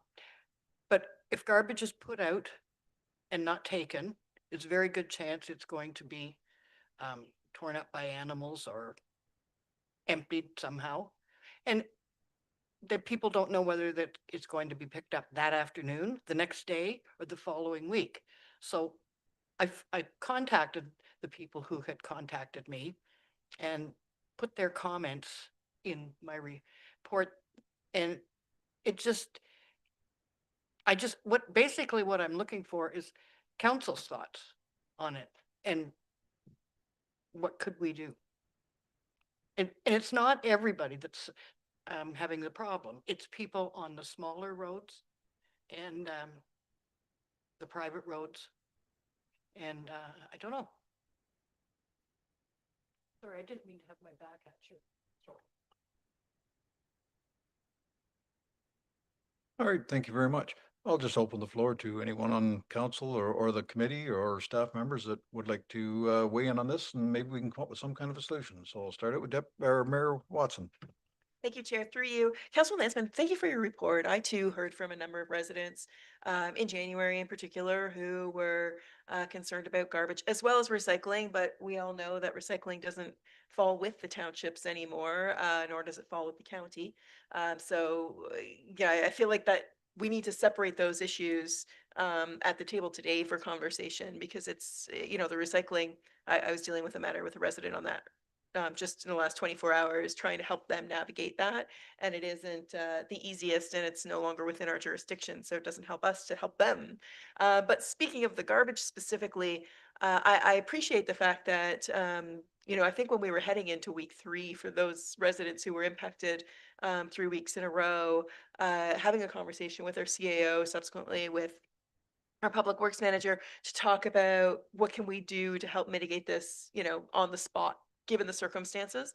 I believe after, and I saw something in Jake's report, but I think there were about 175 bags or something like that I had heard that people had dropped off for free at the transfer station because they didn't get that service.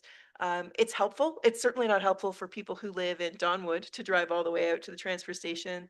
They'll hang on to their bags for another week and hope we get something. But I agree that it is a problem. And it's I don't know what the solution is. I don't know what we can do to solve it in this moment because we are in the middle of an existing contract. And I want to highlight the fact that you called out there should be some sort of performance clause in the contract, that if they are unable to pick that garbage up, how does that impact the fees that we pay our contractor to do that? I think that's a fabulous idea. And when we're at the point of renegotiating a contract, I think that we should look at that. But we should also carry this information back to the county, because I think that this council came out of a closed session meeting and made a motion and open that we continue to partner with the county on looking at the possibility of garbage pickup under a countywide program. So, without going into the details of that, we're still in this state where we have a contract with a current provider. That current provider, and maybe Jake or Todd can speak to it. That current provider is doing a lackluster job right now, whether it's HR or weather conditions. How do we up their performance until the end of that contract? But then looking forward, when we're looking at negotiating a new contract, whether it's in partnership with the county or as a standalone contract, that we start looking at these suggestions. So more comments than answers, but I agree with you wholeheartedly that something does need to be done to serve the residents on the garbage matter. Thank you very much. Deputy Mayor Nelson. Through the chair, thanks Sheila for your report. Actually, it was very, very comprehensive. I was very impressed. Anyways, but I have some comments that I don't believe is our contractors. Some of it is not our contractors' fault. Weather conditions come into play here, and unfortunately 3 times in a row. And I don't know. I wish everybody had a magic ball that we could look and see what the weather was going to do ahead. But having said that, I still do believe I didn't get my garbage picked up for 2 weeks in a row as well, and it gets picked up on a Friday. So I don't believe it was always Mondays. I do know some people, and I got complaints as well, and I do know that that people had called in, and anyways, again, unfortunately, weather contributed to them not getting picked up, which I don't know. I don't know how you can avoid that at all. Yeah, I think that's something, and for the most part, I believe us as a township, I know I helped distribute that on Facebook for to get the information out that the garbage was not going to be picked up, or when that, and sometimes depending on when that storm hit was when the decision was made. I know that ice storm came into effect on that, and they actually put that out fairly early that they were not going to pick up. So uh, I guess my question is, I do know that they GPS the trucks. Another comment I got back from some people was that there was new drivers, and unfortunately, the driver missed some roads in some cases, which that happens as well. Um, I do know that GPS used to be on all the trucks. I'm assuming that that has not changed, and I I just wonder if it mightn't be in the next contract, or even right now, if we can ask the contractor to maybe share some of that information on the location of the vehicles, especially when we are getting complaints or staff is getting complaints, that maybe they might share that. I don't, maybe they don't have to, but we could certainly put it in the next contract that they have to share that with our staff people so that they can see also the same things that they're seeing. And because sometimes I think that, again, I've heard this in the past. I don't want to say whether, because sometimes it's just a squabble between a resident and maybe the contractor. So who's right? But if they got that information of the GPS locations, there's no question about whether the driver was there and whether or not the garbage was out. If the garbage wasn't out, sometimes that happens as well. So there's, and the resident doesn't put the garbage out in time or what time the truck went. There's a lot of moving parts to picking up this garbage, unfortunately, and sometimes people don't put it out, and it's pretty easy to blame somebody else. So there's that part about it as well. So I think if we can definitely ask in a next contract that, put some parameters around this contract, and if they don't actually perform, well, there's some penalties for not picking up our residents' garbage. But if they can prove it on GPS, which I'm pretty sure that, I don't know, Jake, you can probably tell me that, I assume that they're still GPS. That's how they know whether they missed a road, and I think a little bit of honesty from their part to come out and say sorry, or maybe tell us at Township that we can put it on a website and say, we have a new driver. Unfortunately, this is what's happened. We're going to pick up double the amount next week, or something from them, so that we're not the ones that look like we're holding the bag, if you know what I'm saying. So anyways, some of that might, a little bit of talking back and forth with the contractor might alleviate some of that problems. But I do honestly believe that most of it has been weather related the last number of times. And of course, people are frustrated, well, because their garbage is on there. But I don't really know what we've done our part. We've allowed them to put 3 bags out, and we've allowed them to come to the transfer station for to fix that. I don't know what we can really, how much more we can really do to appease that, especially when it comes to weather conditions. People have to respect that and understand that. And another thing is, I'm sure, Jake, you probably get, I know I used to get, as soon as you have a snow day and they put the garbage out there, well, sometimes it's pretty tough as a plow operator. And unfortunately, just the snow, not the plow, just the snow coming off the wing or the plow will it'll put it right up in the ditch. And then we get the blame for that as well, which unfortunately that happens. So that's my comments. Thank you. All right, thank you. Anyone else? Any comments, questions? I guess the floor is mine then for the moment. Thank you very much, Sheila. I read it over and I read it over again, and I saw your comments in there about, maybe there's a cost associated to go back and go into a fund or go into a reserve of some kind. And I don't think, in my mind, that's something we can do partway through a contract. I like the idea, but it's, it would be something into the next contract. So that would be, but that was maybe make things happen a little better. And I also go back to years back when you brought up an email list.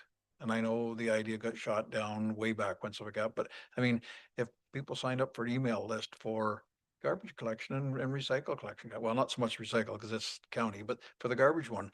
And if the township gets a notice first thing in the morning, hey, road conditions, we're not going to do this.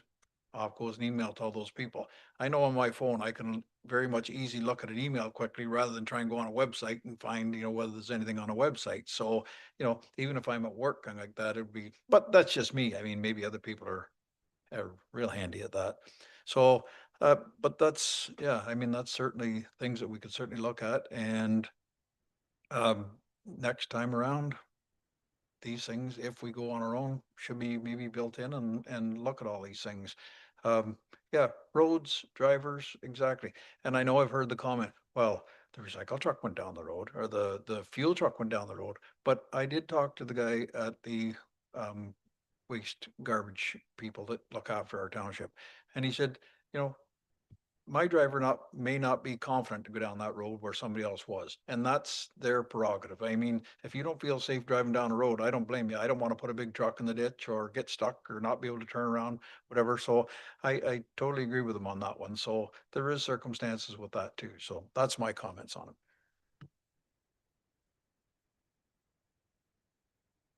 Go ahead. The floor is back to you. Thank you. Just to react to your comment about the snow, that we've had a lot of snow. It was made very clear to me that people understand that they have no control over the snow or anything like that. But I think probably 3 weeks in a row being missed was just the straw that broke the camel's back. And the other comment I would make to do with an email list would be if the contractor had the possibility of having an email database that, okay, Monday's not going to have any collection, perhaps they could, send out some kind of a bulk mail, but that's a lot of work. Anyway, that's just my comment. Thank you very much. Martina, yes. Just on the matter of the email list. So whenever we do get notice of a delayed collection or a canceled collection, the moment we put it on the website, an email goes out to all of our subscribers. So please encourage people to sign up for the website. We cannot, our residents need to sign up themselves and put themselves and agree to be on the list. We cannot put them on a list without their agreement. And so that's why the website is perfect for sending out these types of messages. Excellent. Good to know. And exactly, because, we don't want the liability on that list getting to someone else and getting us in trouble. CAO Davis. Through the chair, back to the members of council, we've heard all of your comments, and I'll let the manager of public works, so he may have some comments to make as well. But I'm just going to give you a little bit of an update as to why we find ourselves where we are with our current supplier. I would draw your attention to a couple of things. So we've engaged with Peterborough County in a RFP process for county-wide curbside collection program. And the mayor sort of highlighted that we are continuing on in that program. And so that's part of it. But I also want to sort of give you maybe some context or background as related to that. And really what I want to get to is our contract with our current waste provider, Waste Connections Canada, if you all recall, expired last year. The curbside collection contract expired, I believe, in the middle of the year last year. And as a request from Peterborough County, and in participation in this RFP process, we were asked to extend the current contract to 2027. And so Waste Connections Canada was kind enough to work with us to give us an 18-month to 2-year extension to the program, recognizing that they've been providing these services in this area for a long period of time. There is uncertainty as to what the future of that looks like for that private sector business. They are probably, I don't want to wouldn't put words into their mouths, but I believe, as the sense I got through our conversations with that organization, by virtue of this extension, is a lot of their equipment is nearing the end of their useful life. And so, they're reticent probably to reinvest in equipment with uncertainty in the future until they know what is going to happen for them. So it's not always related to weather. Sometimes we have mechanical breakdowns. They have contracted staff that do this work. They don't know whether they're going to be providing this work beyond the end of this year to our township and others within Peterborough County. And so, I think realistically, we didn't have the opportunity, first of all, last year to renegotiate the contract necessarily because we were asking a favor of them. We couldn't then all of a sudden start to build in things like performance guarantees, etc. We just needed to get curbside collection extended until we could make a decision both as a county and as our own township, what our fate was going to be with regards to the county's RFP process related to curbside collection. And so I don't want to suggest that that we should receive poor service as a result of that, or be comfortable with poor service as a result of that. However, I think there are some extenuating circumstances related particularly to the work we're doing with WCC in this year that may not have happened in previous years, or certainly wouldn't be acceptable to township staff or ourselves and council if we were to look for a longer term contract in the future.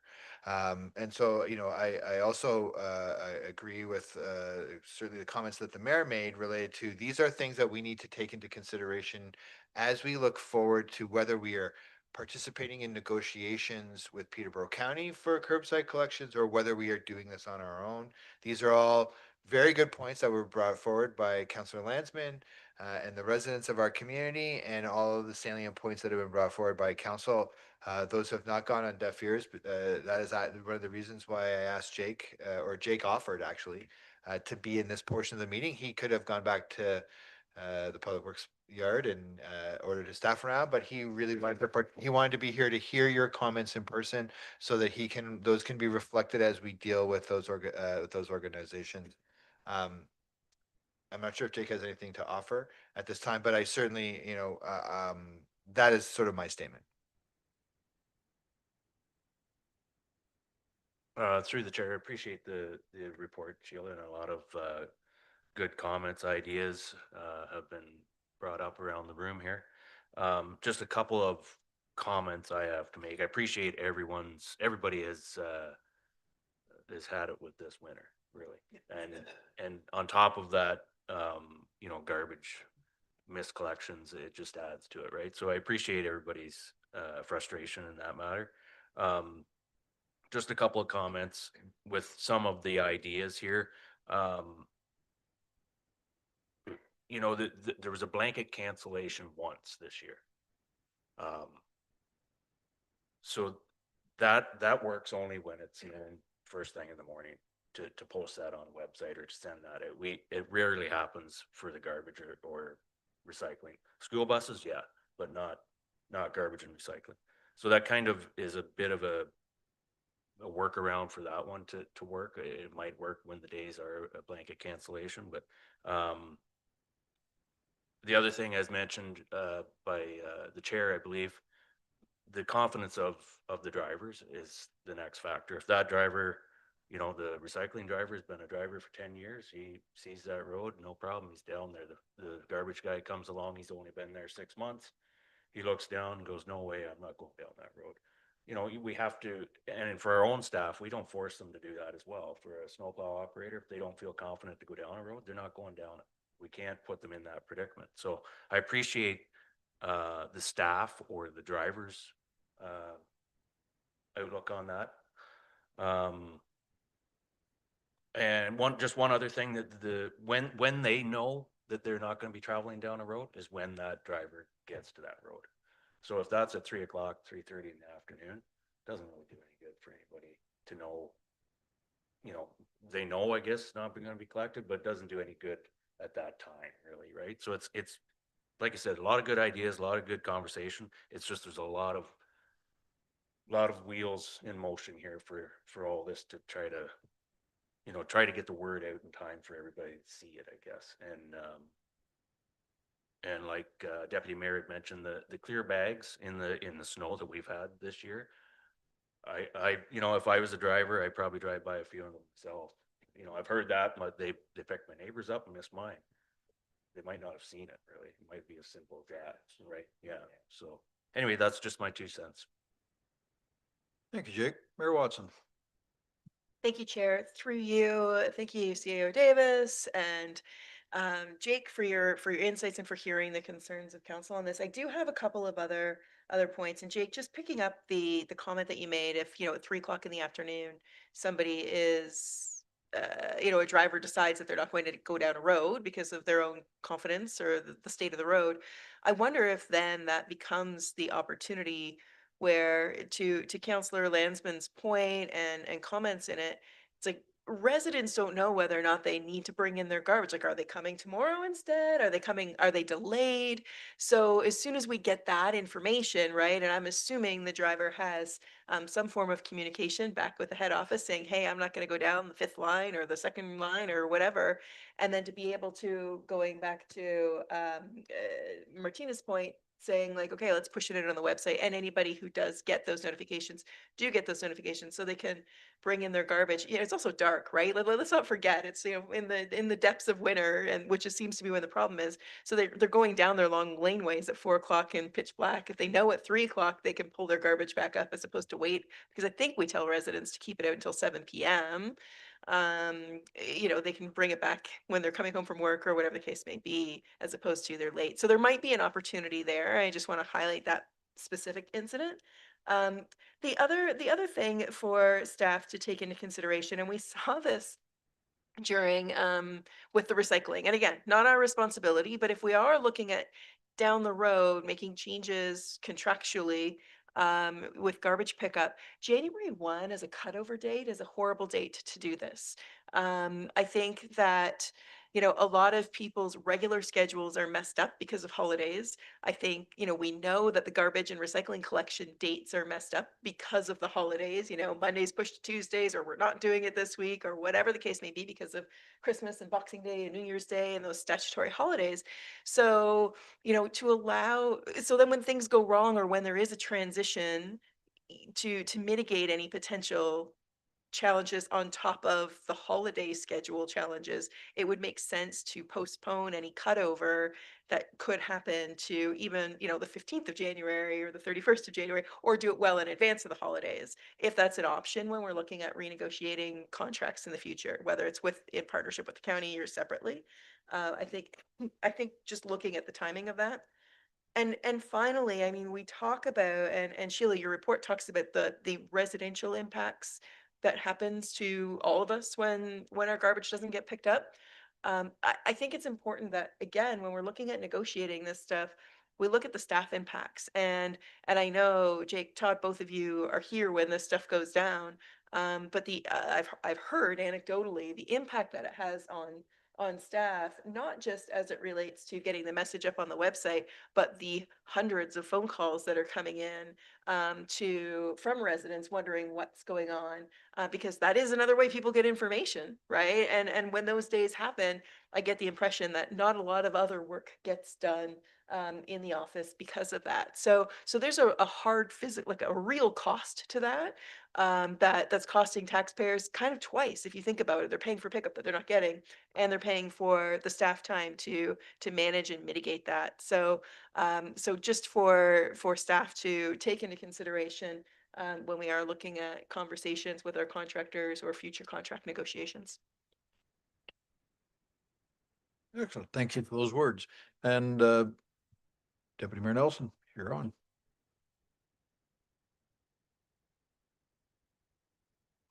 Yeah, through the chair again, and just as you said, Heather, and Jake, we don't know. Lots of times we don't know that. And I seen, it was hilarious. The schedule went out for the garbage and recycling collection. And then on Facebook, they're arguing. I see them arguing about what it is. Just read it. And some people, I don't know why, but they could not comprehend that it just moved one day. And they're sitting there arguing about, it. And I'm sure staff probably got a lots of phone calls. What day are we getting picked up? And meanwhile, so you publicize it, but they still don't comprehend it. I don't know how you get by that. I really don't. And I'm sure all of us sitting here seen all kinds of that, right? They don't comprehend what we even put out for what it is. So I don't know how you fix that. Honestly, I don't.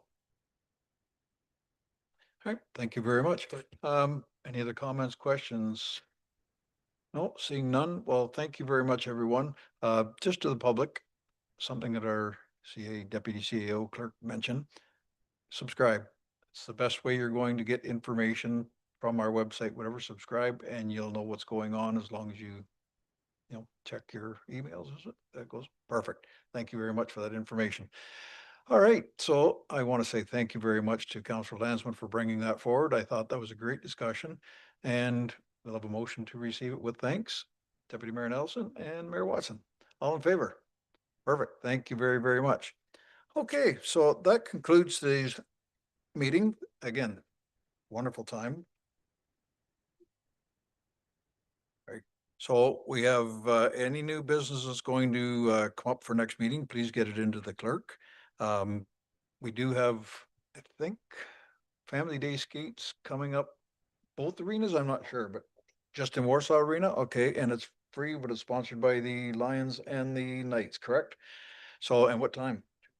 2 to 4, so free skating on Family Day, so perfect, Warsaw Arena. I know we don't have announcements, but that's not a bad thing to throw in when it relates to our township. So other than that, I will entertain a motion to adjourn the meeting, please. Councillor Landsman, Councillor Johnson, all in favor? Carried. Thank you very much. And that was at 12:32.